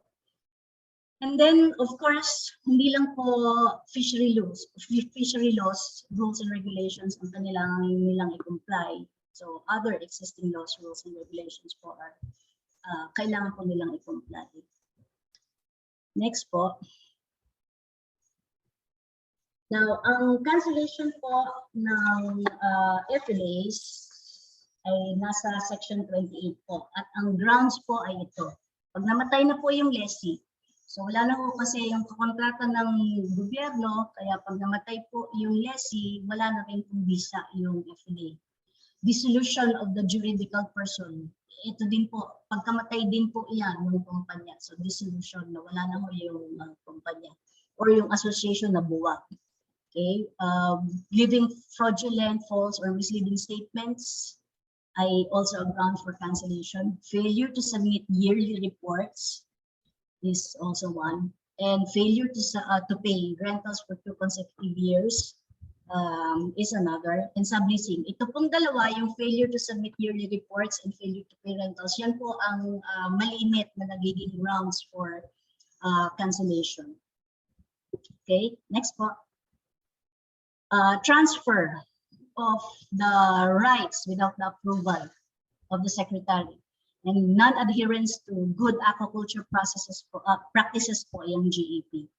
And then failure to provide facilities that minimize environmental pollution, abandonment, non-development, or underutilization of the area are also grounds for cancellation. Okay, I guess that is the last slide. Yan po ang last slide. Maraming salamat po, and for questions, of course, the organizers of this lecture have our email address, so you can get in touch with us through that email address. Thank you po. Okay, thank you very much, Ma'am Marian. Let's give Ma'am Marian a virtual round of applause, please. Okay, thank you. Thank you. I believe andito na po ulit si Ma'am Armida. Ma'am, you can now continue with your presentation.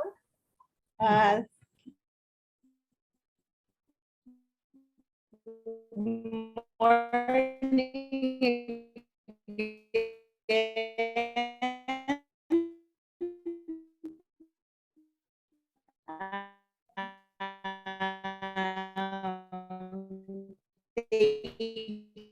Ma'am, medyo choppy po. I'd like to start with the second part of presentation kanina at already 2 areas. So can we share again? Choppy pa rin? Okay. Okay na po, okay just na po, complete ma'am. the presentation. Okay. Okay, thank you again. No, this is the first time that this kind of problem happened to me. Just to go back, no. I mentioned earlier that the cornerstone of biodiversity conservation in the country is actually through the establishment of protected areas in the country. So principally, we have the National Integrated Protected Area Systems Act of 1992 as amended by the expanded NEPAS of 2018. And I think we're still having problems showing the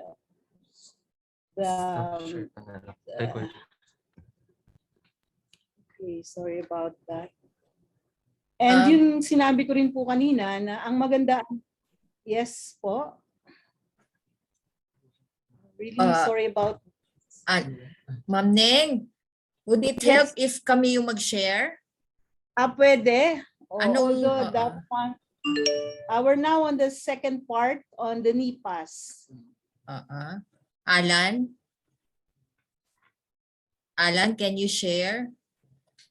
Nahirapan sila sa pag-share. Alan? Sorry about that, no? Wait lang po. Ayan.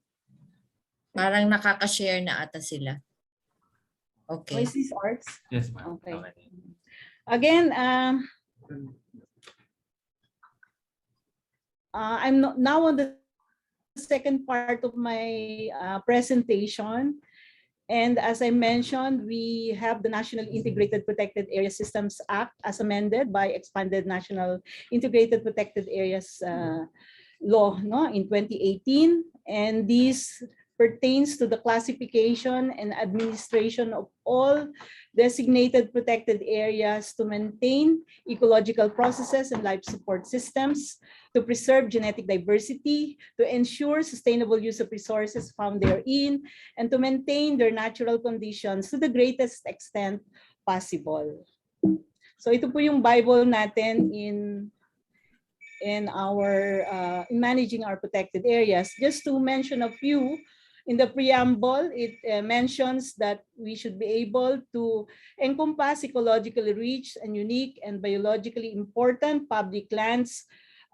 Some of them may be habitats of rare and threatened species of plants and animals in our various biogeographic zones, whether they are terrestrial, wetland, and marine.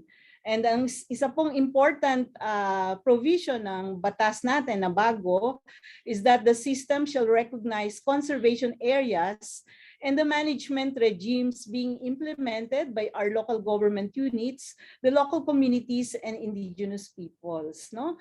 Mahalaga po yung local stakeholders natin and their effort to protect their biodiversity in their area.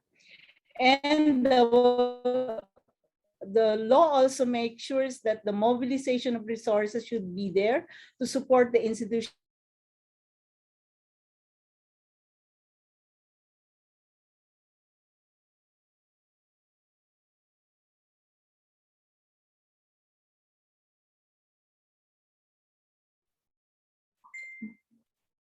Medyo mahina po ata talaga ang connection ni Ma'am.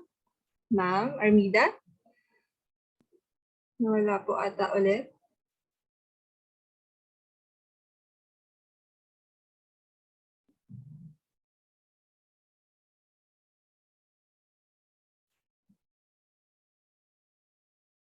No, Ma'am? Na-disconnect po ulit si Ma'am. Sorry. This is really challenging now for us. Okay, can you see the screen? Yes, Ma'am. Yeah, these are the key strategies enshrined in the law, no? That the conservation priority areas in each biogeographic regions, no, or zones should include both aquatic and terrestrial environments, no? And that, again, it says that the NEPAs should complement the designation, creation, and establishment of similar conservation areas under the management regimes of our LGUs, local communities, and indigenous cultural communities or indigenous peoples. And that the sustainability of the NEPAs depends on the collaboration of all stakeholders, no? The multi-stakeholders participatory approach through functional, transparent, accountable, and participatory governance. Meron din po dyan na mechanism to generate its own fund. Through the Integrated Protected Area Fund, there should be fair and equitable sharing of benefits and mechanisms and other sustainable management efforts in our protected areas.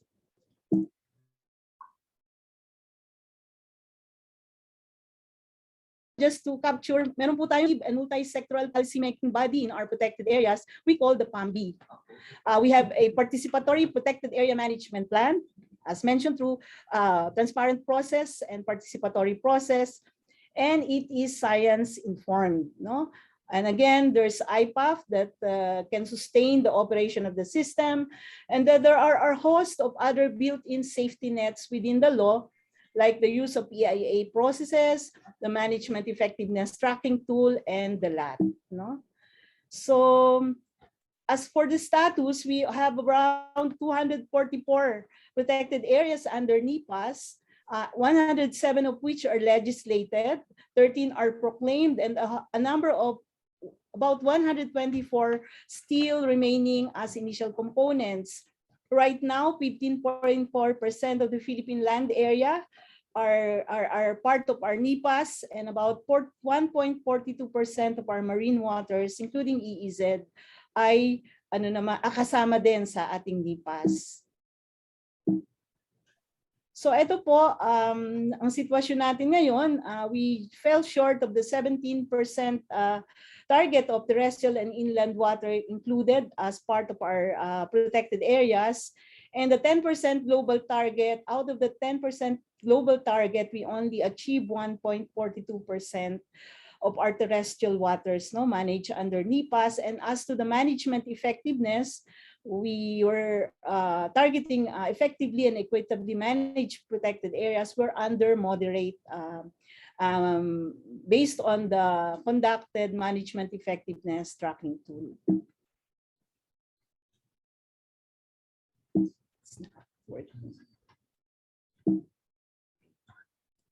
Okay, now let's look at how much of our mangroves are protected already under NEPAs. So from the 303,373 hectares, we have about 103,598 under our NEPAs already, no? And if we disaggregate it, the legislated ones, the 36 hold about 20,000 hectares, the proclaimed about 6,000 hectares, but the majority or the bulk are actually in the initial component, and that makes about 103,000 hectares, 598 of our mangrove areas in our protected areas, no? Ano po ba yung definition ng other effective area-based conservation measures that are now enshrined in the law? These are geographically defined areas which is governed and managed in ways that achieve positive and sustained long-term outcomes for the in situ conservation of biodiversity. So ano po yung mga policies that support our OECMs? Of course, we have the Wildlife Act through the establishment of critical habitats. We have the RA 8550 as amended by 10654, the locally managed marine protected areas. Of course, the RA 7160, the local government code, and for the local conservation areas, and the Indigenous Peoples' Rights Act for the community or indigenous community conserved areas. And of course, specific for province of Palawan, the RA 7611, the strategic plan for Palawan or the Palawan Act. Let me go through each. Under the Wildlife Act, areas that are known habitats of threatened species are designated as critical habitats. Right now, okay, we have around 6, and 3 of which contain mangroves. And for the indigenous community conserved territories and areas, on record, we have already registered to the World Registry on ICCA, about 292,229 as of 2018. No? These are managed directly by our indigenous communities. And for the local conservation areas with our bases, yung ating RA 7160 and RA 8550 as amended, we're looking at the 1,800 locally managed marine protected areas in the country, and you can see the map. Some of them are just dot, but some have polygons. And as of the moment, 394,000 as of 2020. And we assume that a great percentage of these LMMPAs also contain mangroves. Okay, and also to support mangrove conservation, we don't just have area-based policies, we have support policies targeting specific improvements in the way we rehabilitate and we protect our mangroves. So we have come up with a number of technical bulletins. One is BMB Technical Bulletins Bulletin number 2019-04, which is the guidelines on biodiversity assessment and monitoring system of our coastal and marine ecosystems. It provides the detailed and standardized measures for the assessment and monitoring of the coastal and marine environment. And we're talking about coral, seagrass, and mangroves. And that this will guide us in implementing science-based interventions. It also assesses the conditions as well as the threats that cause ecosystems degradation. Another technical bulletin is the one we co-produced or co-issued with ERDB. It's a joint technical bulletin number 2017-01, which is the guidelines on enrichment planting of mangroves and beach forests with the lens of biodiversity conservation and coastal resiliency. So this covers natural mangrove areas, especially those areas damaged by typhoons, mangrove plantations, AUU fish ponds, and beach forests.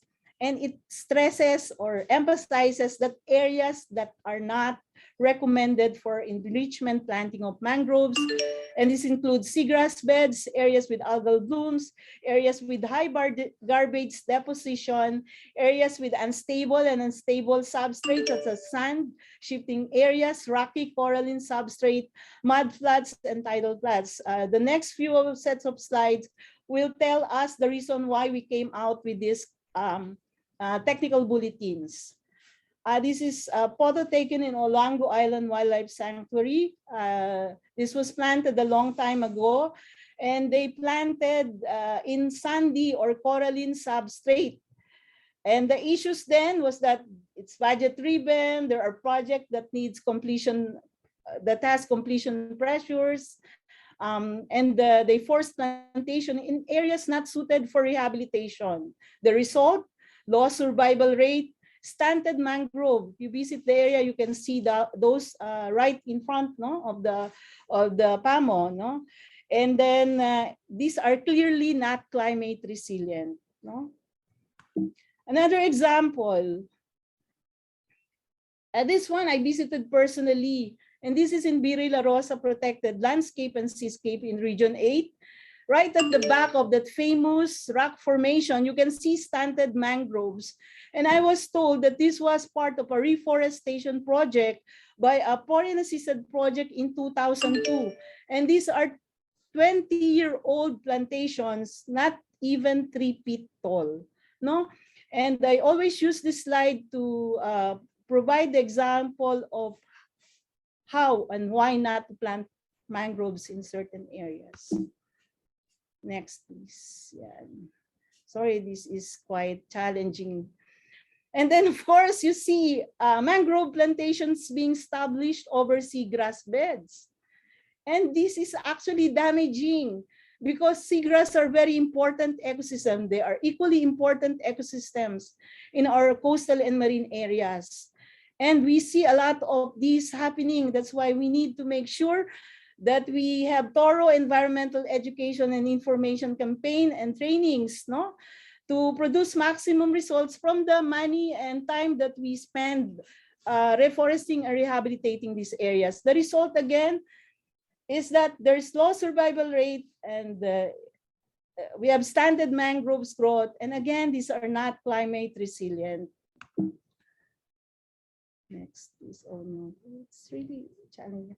And of course, there are other challenges. No, one area that I'll be presenting later is the problem on oil spill. No, if you can still recall that great oil spill in Guimaras in 2006, it really took a lot of effort for us to clean and ensure that the mangroves in the area survive. No, okay.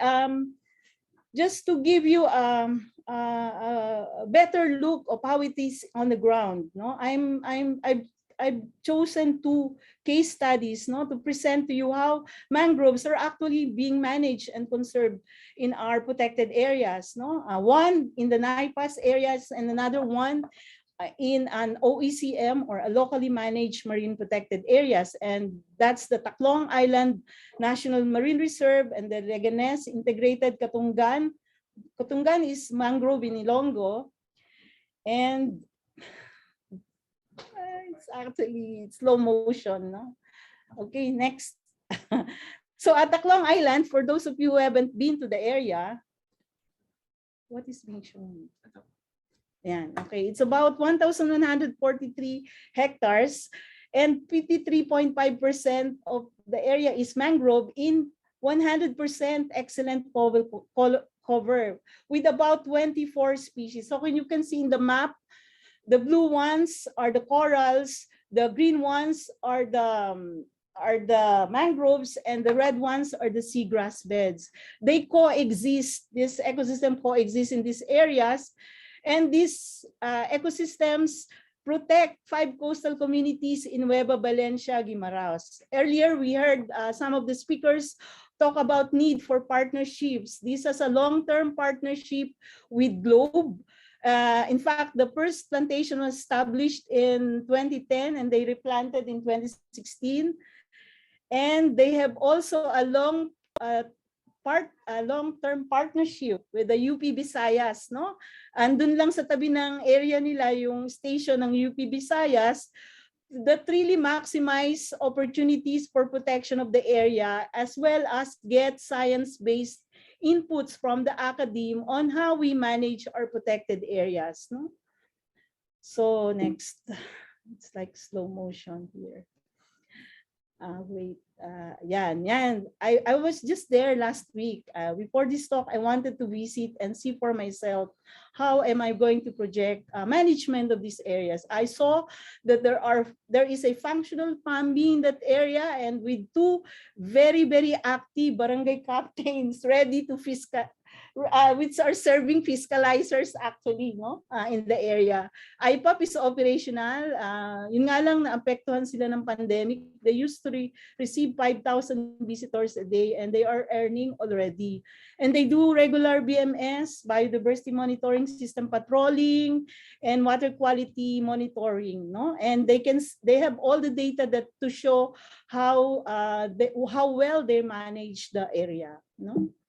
I wish you can also visit that area. And now the other one, the Tacloban Island and this Leganés Integrated Katungan Eco Park are considered or tagged as centers of learning for marine protected areas, no? Under our ProCoast project, that's a project being assisted by the GIZ, and we hope to have replicate sites on the learnings and the best practices that we have in these areas. So the Leganés naman po is in Iloilo. It's an initiative started in 2009 to rehabilitate the abandoned area after, again, the devastation of Typhoon Frank in 2008. It now serves as a model story on how conservation and rehabilitation through partnerships and local community efforts result to a more resilient and productive environment. We got to meet the Menro of Leganés, Mr. Wilson Batislao, and you can see the passion and commitment in the man to help preserve and conserve the area. He even got a Disney Conservation Heroes Award for his effort to raise and leverage funding and establish regulations to protect the mangroves. They have established partnership with the United Architects Association of the Philippines, the GIZ, the ZSL, Zoological Society of London, Philippines, the academe, they have two partner academe, the Iloilo School of Fisheries and the Iloilo School of Science and Technology, and other stakeholders to ensure that maximum efforts are exerted for the rehabilitation of the area. No? Yung atin, legislated yung NIPAS, dito naman po via ordinance ang pag-establish nila ng MPA nila, and they have that in 2021.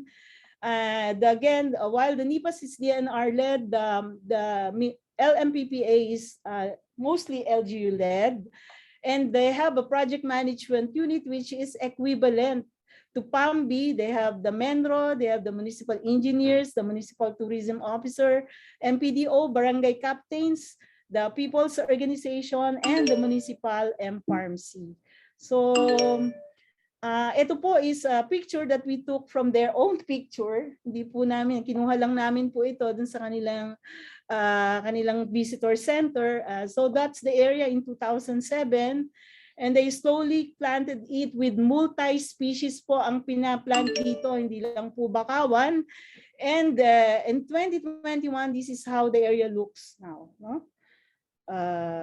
And we get to see actually that it's like that. And one of the means by which we can also protect our mangrove is through the introduction of green-gray infrastructures. This combines the conservation and restoration of ecosystems with the selective use of conventional engineering approaches to provide people with solutions that deliver climate change resilience and adaptation benefits. So nakita din po namin na ini-implement ito sa Leganes. They call it T-fence. T-fence traps sediments, which creates a strong and secure base for newly planted mangrove saplings. Remember, we have to make sure that we have the right condition for mangrove to survive, and that one way they is through the establishment of tree fence in that Katungan Eco Park. No? And you can see in this picture the newly grown pagatpat are slowly colonizing the accumulated substrate because of the T-fence. No, it really aid a lot. Okay, those are the two case studies which really show that effort can really be done through multi-stakeholders, participatory, transparent governance, whether it's nationalized entity like DENR or a localized entity managed by our local stakeholders. Right now at the national level, we are trying very hard to ensure convergence with BFAR so that we will be able to harmonize our efforts in implementing our programs. And of course, this has already been mentioned by ASEC Mars earlier. We're banking on the interagency technical working group developed through the National Convergence Initiative for Sustainable Rural Development, where partnership between DA, DNR, DILG, and I think DAR, in collaboration with academe and the CSOs will really some action in terms of reverting our AUU fish funds.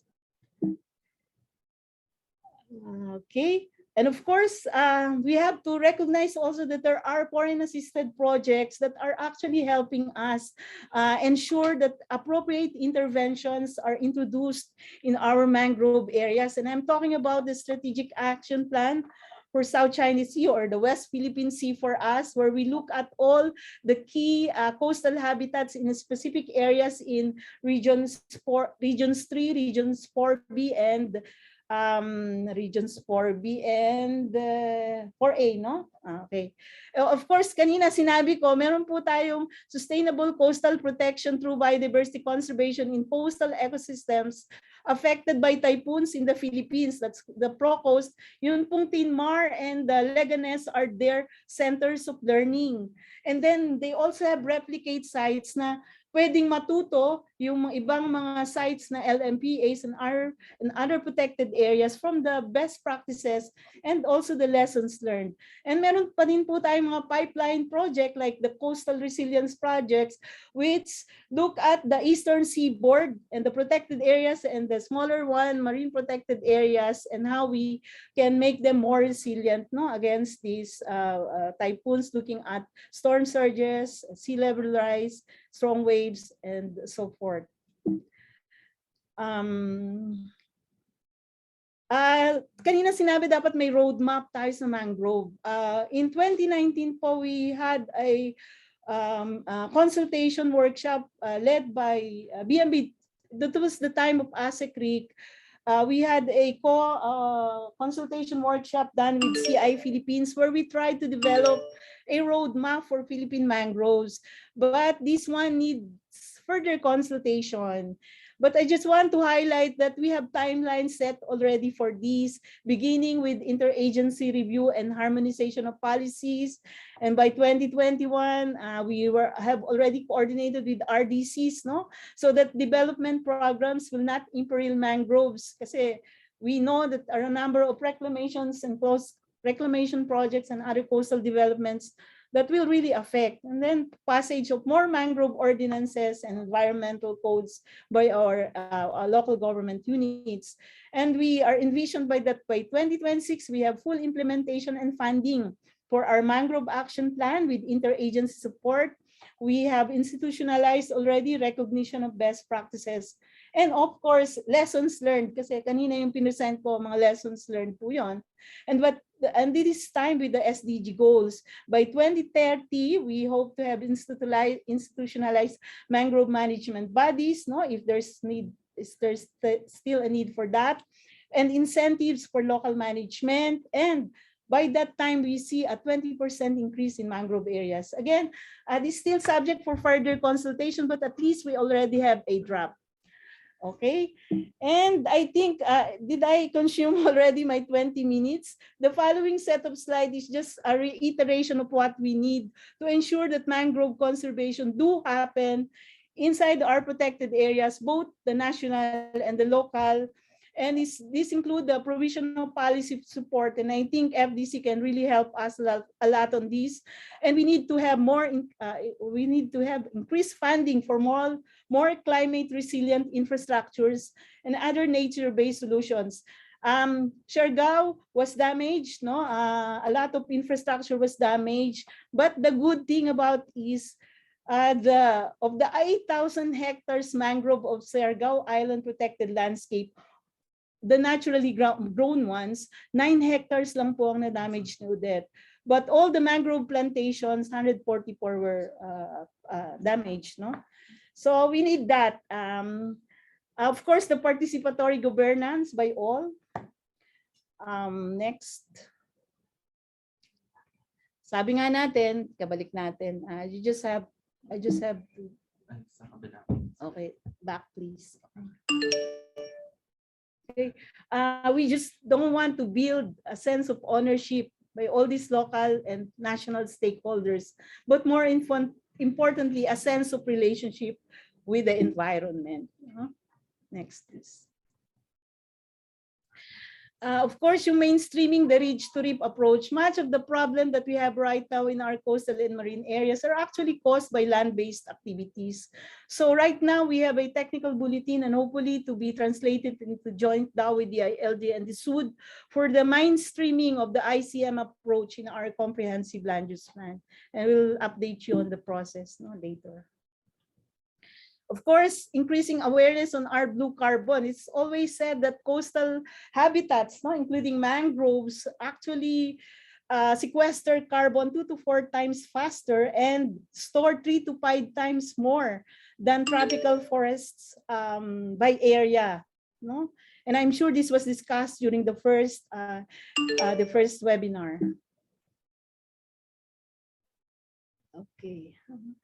And of course, I did not include this, but the promotion of sustainable livelihoods, no, and biodiversity-friendly enterprises compatible with conservation of marine mangrove ecosystems is really a must. And I think this was also touched by Ma'am Mary Ann. Right now, we are endeavoring on establishing biodiversity-friendly enterprises per region that will look at mangrove conservation. So on top of my head is the mangrove fattening, Mangrove-culture, that are all compatible. And siguro last few set of slides, if you can bear with me, because this is really challenging for me.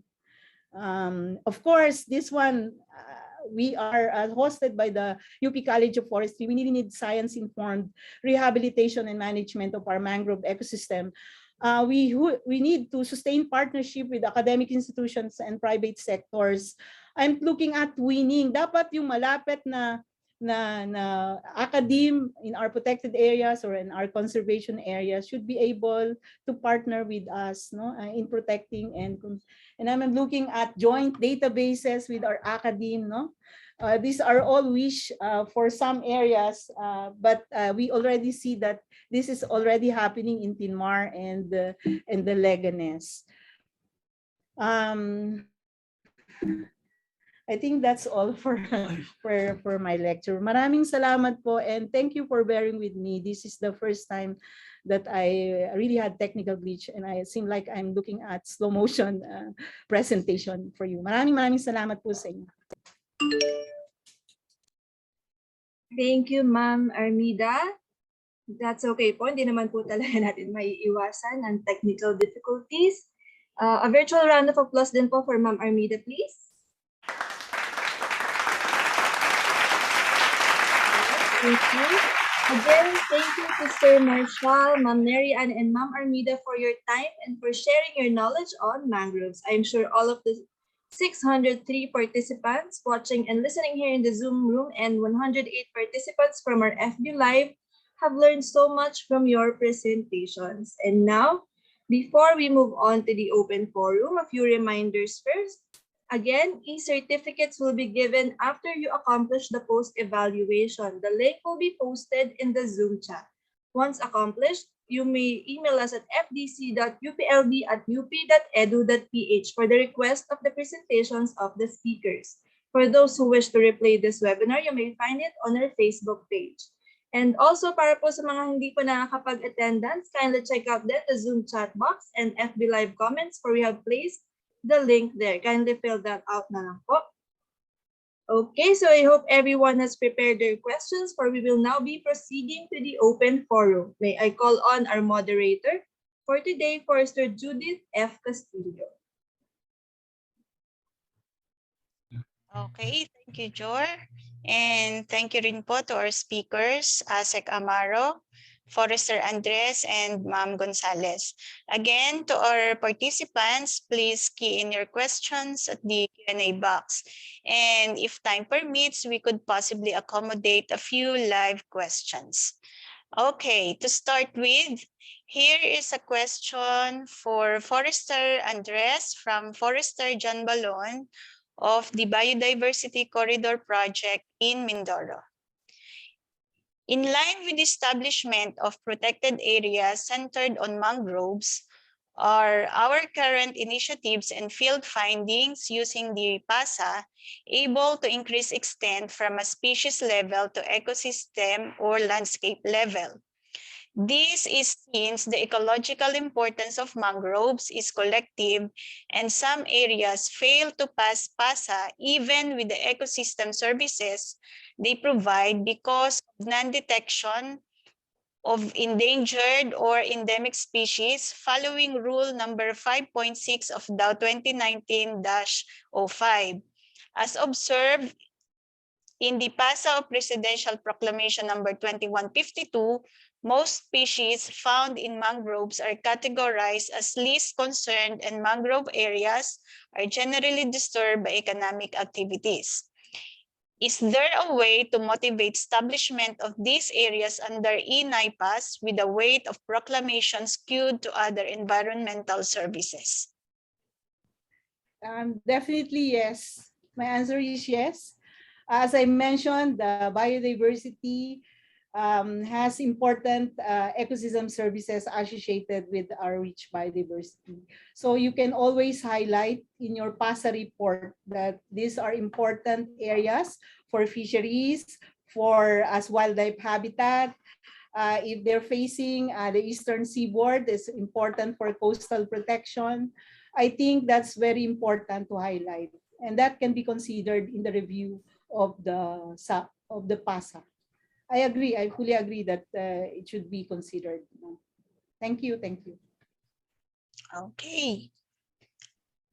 Next, what are the efforts of the government regarding conflict in policies and programs among local government units and national government?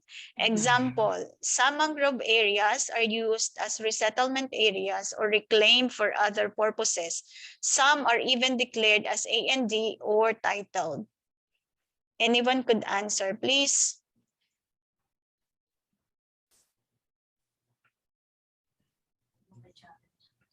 Yeah, actually, for me, it's really challenging, no? Talagang ang hirap mag-harmonize ito, lalo na kung direct in conflict, yung plans ng local government with the policies that we have. But right now, as you see in the roadmap that I presented, harmonization of policies is really a must. Policy discussions such as these and the opportunity to discuss directly with stakeholders, no? These policies will help us address some of them. Like us in BFAR, we have established a convergence mechanism with them where we talk about various aspects of our work. No, right now we have strong coordination on the implementation of the iFit tool. That's looking at unreported, unregulated, and illegal fishing, no? And they would want our also our support, no, in our protected areas in the implementation of that. But still outstanding is the AUU. I must admit that, and we need to have that really discussed at the NCISRD level to really fast track.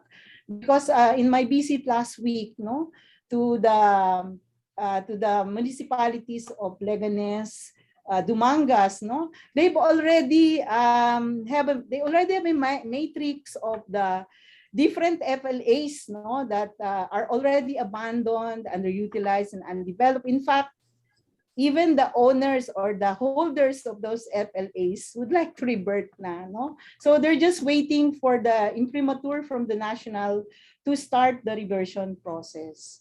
So yun po, it needs a lot of policy discussions and coordination with the agencies concerned to harmonize all these policies. Right now, we have engaged an assisting professional to really look at reclamation, especially in biodiversity-rich coastal areas.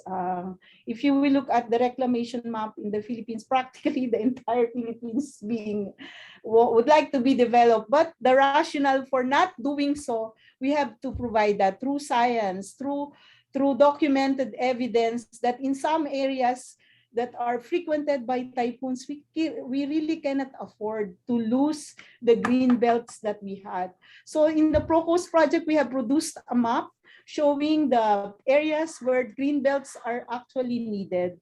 And IPCC reports tell us that 100-meter green belt zone can actually break waves, no, up to 50%, and a 500-meter green belt can break 99% of the waves coming brought about by strong typhoons. So, yun ma'am, it's very difficult because it's been ingrained, no, in the process that we have some conflicting policies that we really have to attend to. Sorry, I'm dragging my answer, but it's difficult, but it can be done. That's what I'm saying. Thank you. Thank you. Okay, thank you, ma'am. But still, it can be done. Yeah. Yes, Yeah. ma'am. Ma'am Gonzales, If I do you have may. any additional? Yes, ma'am. If I may, tungkol po doon sa mga reversion, sa ngayon po, ang nagiging main activity po namin because of with the limitations of brought about by the pandemic, ang karamihan po ng ginagawa namin, and then also we also have this Aqua project. This is registration for aqua farms. So ang target po nitong Aqua is for the registration of private fish ponds as well. So sinampulan po namin, this is a project with FAO and BIFAR. Caraga State University developed for us a program for database management. So yung first phase po ng project is yung pag-upload ng mga maps o survey plans ng ating mga FLAs doon sa database. And then ang susunod na phase po sana ay yung actual ground truthing nitong mga FLAs ito para makita po natin kung nasan yung mga tinatawag namin AUU, abandoned, undeveloped, and underutilized para gumulong po yung proseso natin nga ng reversion. Now, kaya nga lang po, because of limitations na ho sa travel, hindi ho namin mag-ground truth yung ibang mga areas, but there are some areas that have been recommended for cancellation or termination, yung mga FLAs po na nag-expire, na hindi na na-renew, na minsan ang mga findings po ay abandoned na or vegetated na. Yun po, nakakapag-revert po naman kami. In fact, ang latest figures na natatandaan ko, we already have around 555 hectares that have been reverted to the DENR. Mind you, yung pong reversion sa side po namin ay yung reversion ng administrative jurisdiction from BIFAR to DENR. Kasi sabi ko nga kanina, yung mga areas na yan ay galing sa DENR or sa forestry na binigay sa fisheries.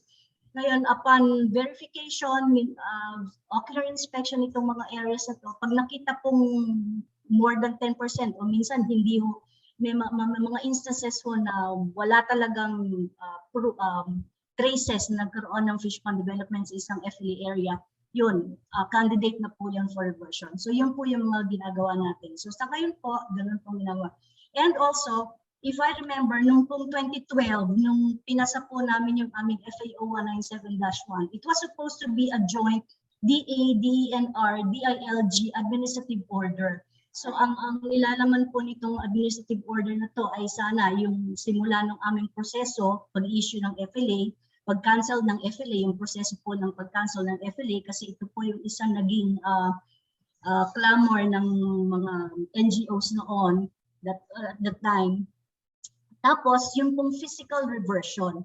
Kaya lang nung nabuo na yung joint, yung draft na yon, pumirma na noon si Secretary Alcala, pumirma noon si Secretary Robredo bago po siya namatay. So pagdating po sa DENR, hindi ko po alam kung ano yung naging proseso, but noong sometime in May 2015 yata or 2012, nag-decide po na mag-separate ng guidelines ang DENR at saka ang BIFAR. So kami po, tinuloy namin yung revision ng aming FAO 197 na naging 197-1. Hindi ko lang po alam kung ano na yung naging proseso sa DENR, but supposed to be yung sa kanila kung ano yung guidelines or rules nila for the physical reversion of yung i-revert namin mga areas. Yan po. Thank you. Okay, thank you, ma'am. In relation to that, there's a question from an anonymous participant. So this is also for all the speakers. Fish pond development generally focused on mangrove areas, but DNR policy is to protect mangrove. How do you reconcile this situation? Like in the case, BIFAR issued permit for fish pond development. What are the requirements and measures to ensure mangroves are also protected? Okay, so hindi naman po kami mag-i-issue ng FEA kung hindi po ini-release ng DENR yung area. Yun nga lang po, itong mga areas po na to ay nakikita ko po kasi yung mga dating FAOs, administrative orders and release. But sad to say, ang pagkaka-release po kasi ng DENR dati ay reclassified into alienable and disposable. Pero specific po siya for fish pond purposes. So hindi ko lang po alam kung na-correct dati yun ng FLA, ng DNR, pero parang ginawang zonified na lang. Pero marami na ho kasi yung na-reclassify as ANU. So yun lang po ang ini-issuehan namin ng FLA. So requirements po medyo marami-rami po nandun po sa presentation yung mga requirements for applying for FLA. Thank you po. Okay. Ma'am Andres, do you have something to add? Sorry, our internet again is unstable. So Okay, ma'am. maybe we can proceed to the next question. Okay, ma'am. This is also for you. This question is for BMB. Do we have guidelines available to measure the ecosystem services of mangroves? That's from Mr. Steve Alcazar. Yeah, good question. We are crafting one right now, and this is being supported by the CBOL project of the USAID, and we hope to come up with one very soon because it's based on instructions from our principals. So we hope to have one probably before the year ends, earlier this year. We'll soon come up with one. Okay, thank you. That's good news, ma'am. Yeah, that's good news, Net. Thank you for that, ma'am. And here's another question for you, Ma'am Andres, from Norberto Lopez. How about partnership with private landowners and fishing corporations dependent on marine resources production? Yes, ma'am, we're open to that, no? As long as there are interested parties. And we already have the guidelines, no, for the engagement of our private sector, no? We can easily do that. As mentioned in my presentation, there are already a number of partnerships, no, forged in our protected areas, not just the marine protected areas. So we're open to that. No? Thank you. Okay, thank you, ma'am. This is it for all the speakers. From an anonymous participant again. During the 15th Congress, then Senator Manny Villar authored Senate Bill 1185 entitled An Act Providing for Preservation, Reforestation, Afforestation, and Sustainable Development of Mangrove Forests in the Philippines. However, this was not enacted as a law. Do you think we are already equipped with enough legislations to protect mangroves in our country? Is our challenge more on the administration or execution of laws on policies? If I may answer, no, I think Dean Marlo already emphasized some need for amendment of existing policy. First is the Sustainable Forest Management Act. We have to enact that because this has been languishing in Congress for so long a time. And another one is the RA 7161, which states that except for mangrove, whose cutting can be is banned, no, it provided for forest charges, no. So I think those are the priority amendments that amendment and passage and bills that we need to ensure. And for our part, we are also involved in the crafting of the Integrated Coastal Management Bill and the Greenbelt Bill. So these are important proposed laws that we need to follow through in the next Congress. Sayang naabutan na naman ng pagsarado, but we'll make sure because this remains as a priority bill under our PDP, no? Yung PDP 2017 to 2022.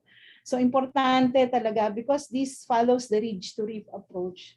We cannot protect fully our coastal and marine areas without looking at the land-based activities. What's happening in the watershed, the headwaters, will eventually affect our coastal and marine areas. And that's the very essence of ICMP. And the Green Belt, I think it's being recommended to really also be part or be pursued, no, as part of our effort to protect our coastal and marine areas. So yun po, importante po yung mga yun, kaya nga lang naabutan na naman sila ng malapit na pagsarado ng current Congress. So we need to refile and that's our job. We never get tired of attending meetings, TWG, committee level hearing, public hearing in Congress because we want to advance laws that are important for all of us. At least for us from the biodiversity lens, we're always looking at that. Kulang pa po in terms of protecting our biodiversity. No? We have the NIPAS Act, but there are aspects of the law that that's kulang pa, like the access and benefit sharing for our genetic resources. That's another one. We need to amend the Wildlife Act and the lot. No? So yun po yung tingin ko na pwede nating gawin. Salamat po. Okay, thank you, ma'am. Of We are course, all with the looking for climate that. change pala, nakakalimutan ko, hindi lang biodiversity, with the climate change and the ERR lens, which is also enshrined in the NIPAS Act. Thank you. Thank you. Okay, thank you, ma'am, for that. Here is a question for Ma'am Gonzales. Ano po pwede nating gawin to active fish pond operators na walang FLA and pays tax deck to LGUs? Isa po yan sa talagang ticklish na tanong minsan. Pero kami po, unang-una kung wala akong papel na FLA, it's possible na hindi po released yan for fish pond purposes. So yan po. So hindi po siya under our jurisdiction. Yan po ang issue na yan ang isa sa mga naging findings sa study na conduct dati ni Professor Tan ng dating Professor Tan. Dati po siyang taga CFDEC. So nag-survey po sila ng mga FLA holders ng mga FLA areas. At na-find out po niya na mas marami pa actually yung mga fish ponds na under tax deck kaysa sa covered ng FLAs. So, hindi ko po alam kung kanino natin ibabato yung tanong na yan, possibly sa local government or sa DENR kasi bago makakuha ng tax deck, isang requirement, may requirement po na kinukuha sa DENR. Thank you. Okay, thank you. In as much as we would like to continue on with our interesting open forum, we have to end at this point to keep up with our time. But before that, let us hear from our speakers their inspirational words for today. Let's start with, is ASEC still here? I think he's no longer here. So, Ma'am Andres, can we hear a word from you, please? I think we're on the right track in protecting our mangroves. We just have to sustain and engage more partners and stakeholders to be with us in protecting our mangroves. Of course, they're protected already under the NIPAS, but much more are outside NIPAS areas that need management interventions. And the effort of all the key stakeholders, the help from the academe to provide science-based information to justify why these areas need to be set aside for as protected areas or for other sustainable development activities is really vital, no? And we need that so much. Thank you. Thank you. Okay, Ma'am Gonzales. Okay, natutuwa po ako at na-imbitahan tayo dito sa forum na to. At least na-explain po natin kung ano yung side namin. Kasi normally pagka sinabing FLA, iba ang medyo hindi maganda ang dating pagka sinabi ng FLA. Kasi pagka FLA na-equate kasi sa cutting of mangroves. But ngayon naman pinagbawal na kasi ang cutting of mangroves. In fact, yun pong mga na-i-revert namin ng mga FLAs, yun po ay mga vegetated na ng mangroves. So, pagdating naman po kasi doon sa physical reversion ng mangroves, sabi ko nga in one of the forums I attended, pag naman kasi napabayaan na yung FLA, nakain na ng dagat ang dikes, pinasok na ng tubig, natural regeneration po ang nangyayari sa mangroves.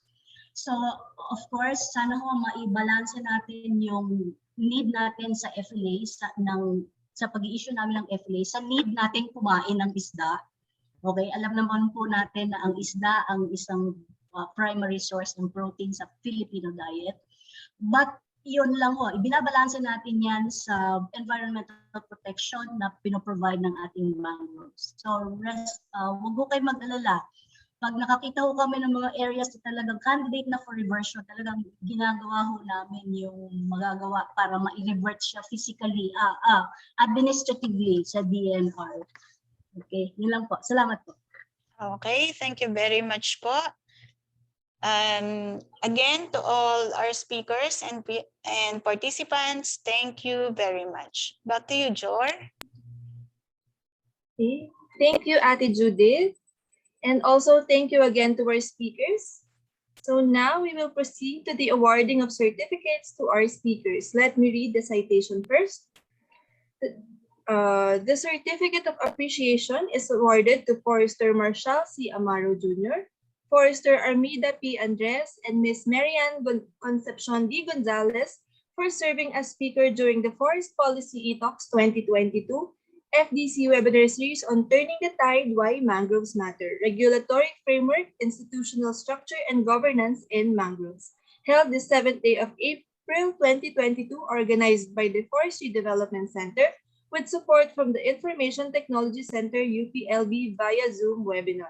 Given the 7th day of April 2022, signed Marlo D. Mendoza, Dean of College of Forestry and Natural Resources, UPLB. So virtual round of applause, please. Thank you. May I invite our speakers, also Forester Judith, Dean Mendoza, and Dr. Len Bugayong to open their cameras and join us in this photo documentation. May I also request our speakers to hold the certificate as we take a picture. Ayan. Okay. Docuty, are we ready?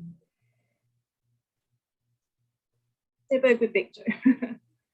Okay po. One. Thank you ha, Forester Andres. Maraming salamat. Okay, 1, 2, 3. Smile po tayo. Ayan. Okay, thank you po. Now to close this webinar, may I call on the officer in charge of Forestry Development Center, Dr. Leonida A. Bugayong, to deliver the closing remarks.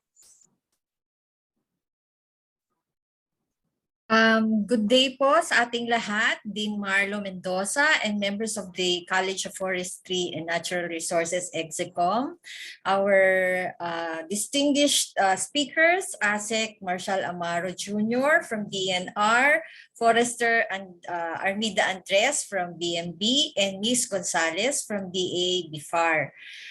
And also, thank you to all our over 600 participants joining us through Zoom and FB Live. On behalf of the FDC, we express our gratitude to our speakers for sharing with us the regulatory frameworks, institutional structures, and governance of mangroves, which is the second of the 4-part webinar series on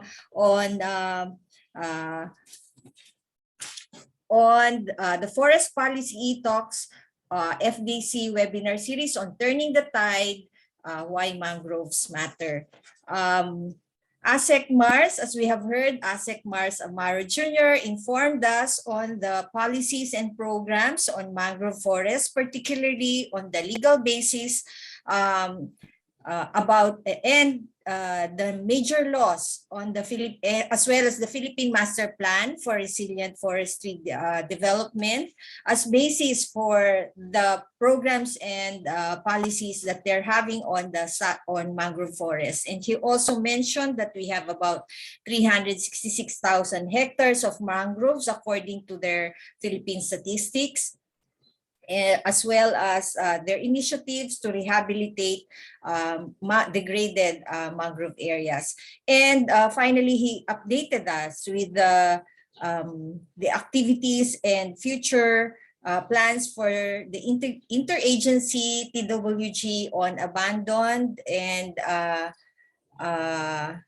underdeveloped and undeveloped fish ponds back to mangrove forest land status under the DNR.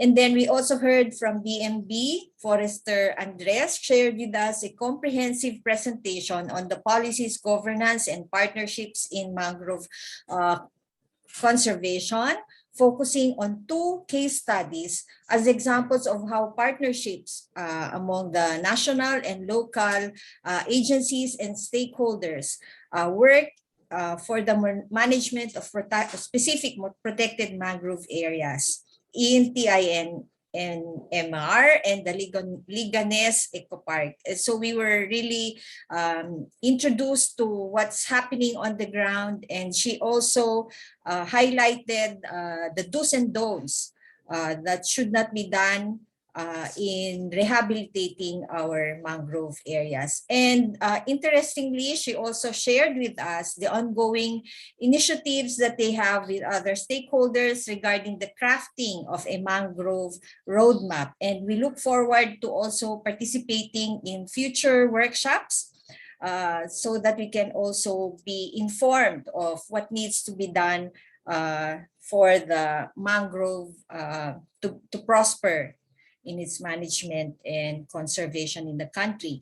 And finally, we heard from Ms. Mary Ann Gonzales about the rules and regulations governing the lease of public lands for fish ponds and mangrove-friendly aquaculture. And we saw that she also mentioned that there's really policies on the non-harvesting of mangrove trees, even when for those issued with tenure over mangroves as fish ponds and the like.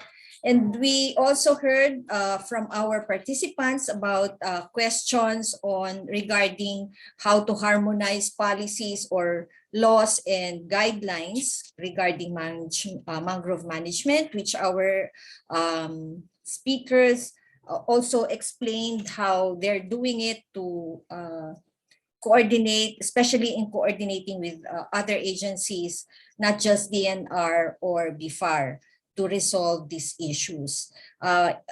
In particular, we heard questions about how AAUF should be reverted, and the process is being discussed, although we saw from our literature review that there are already proposed AAUF guidelines for reverting FLAs or these areas into back to forest land mangrove status. And they also welcome partnerships with private and other sectors for MPAs. And then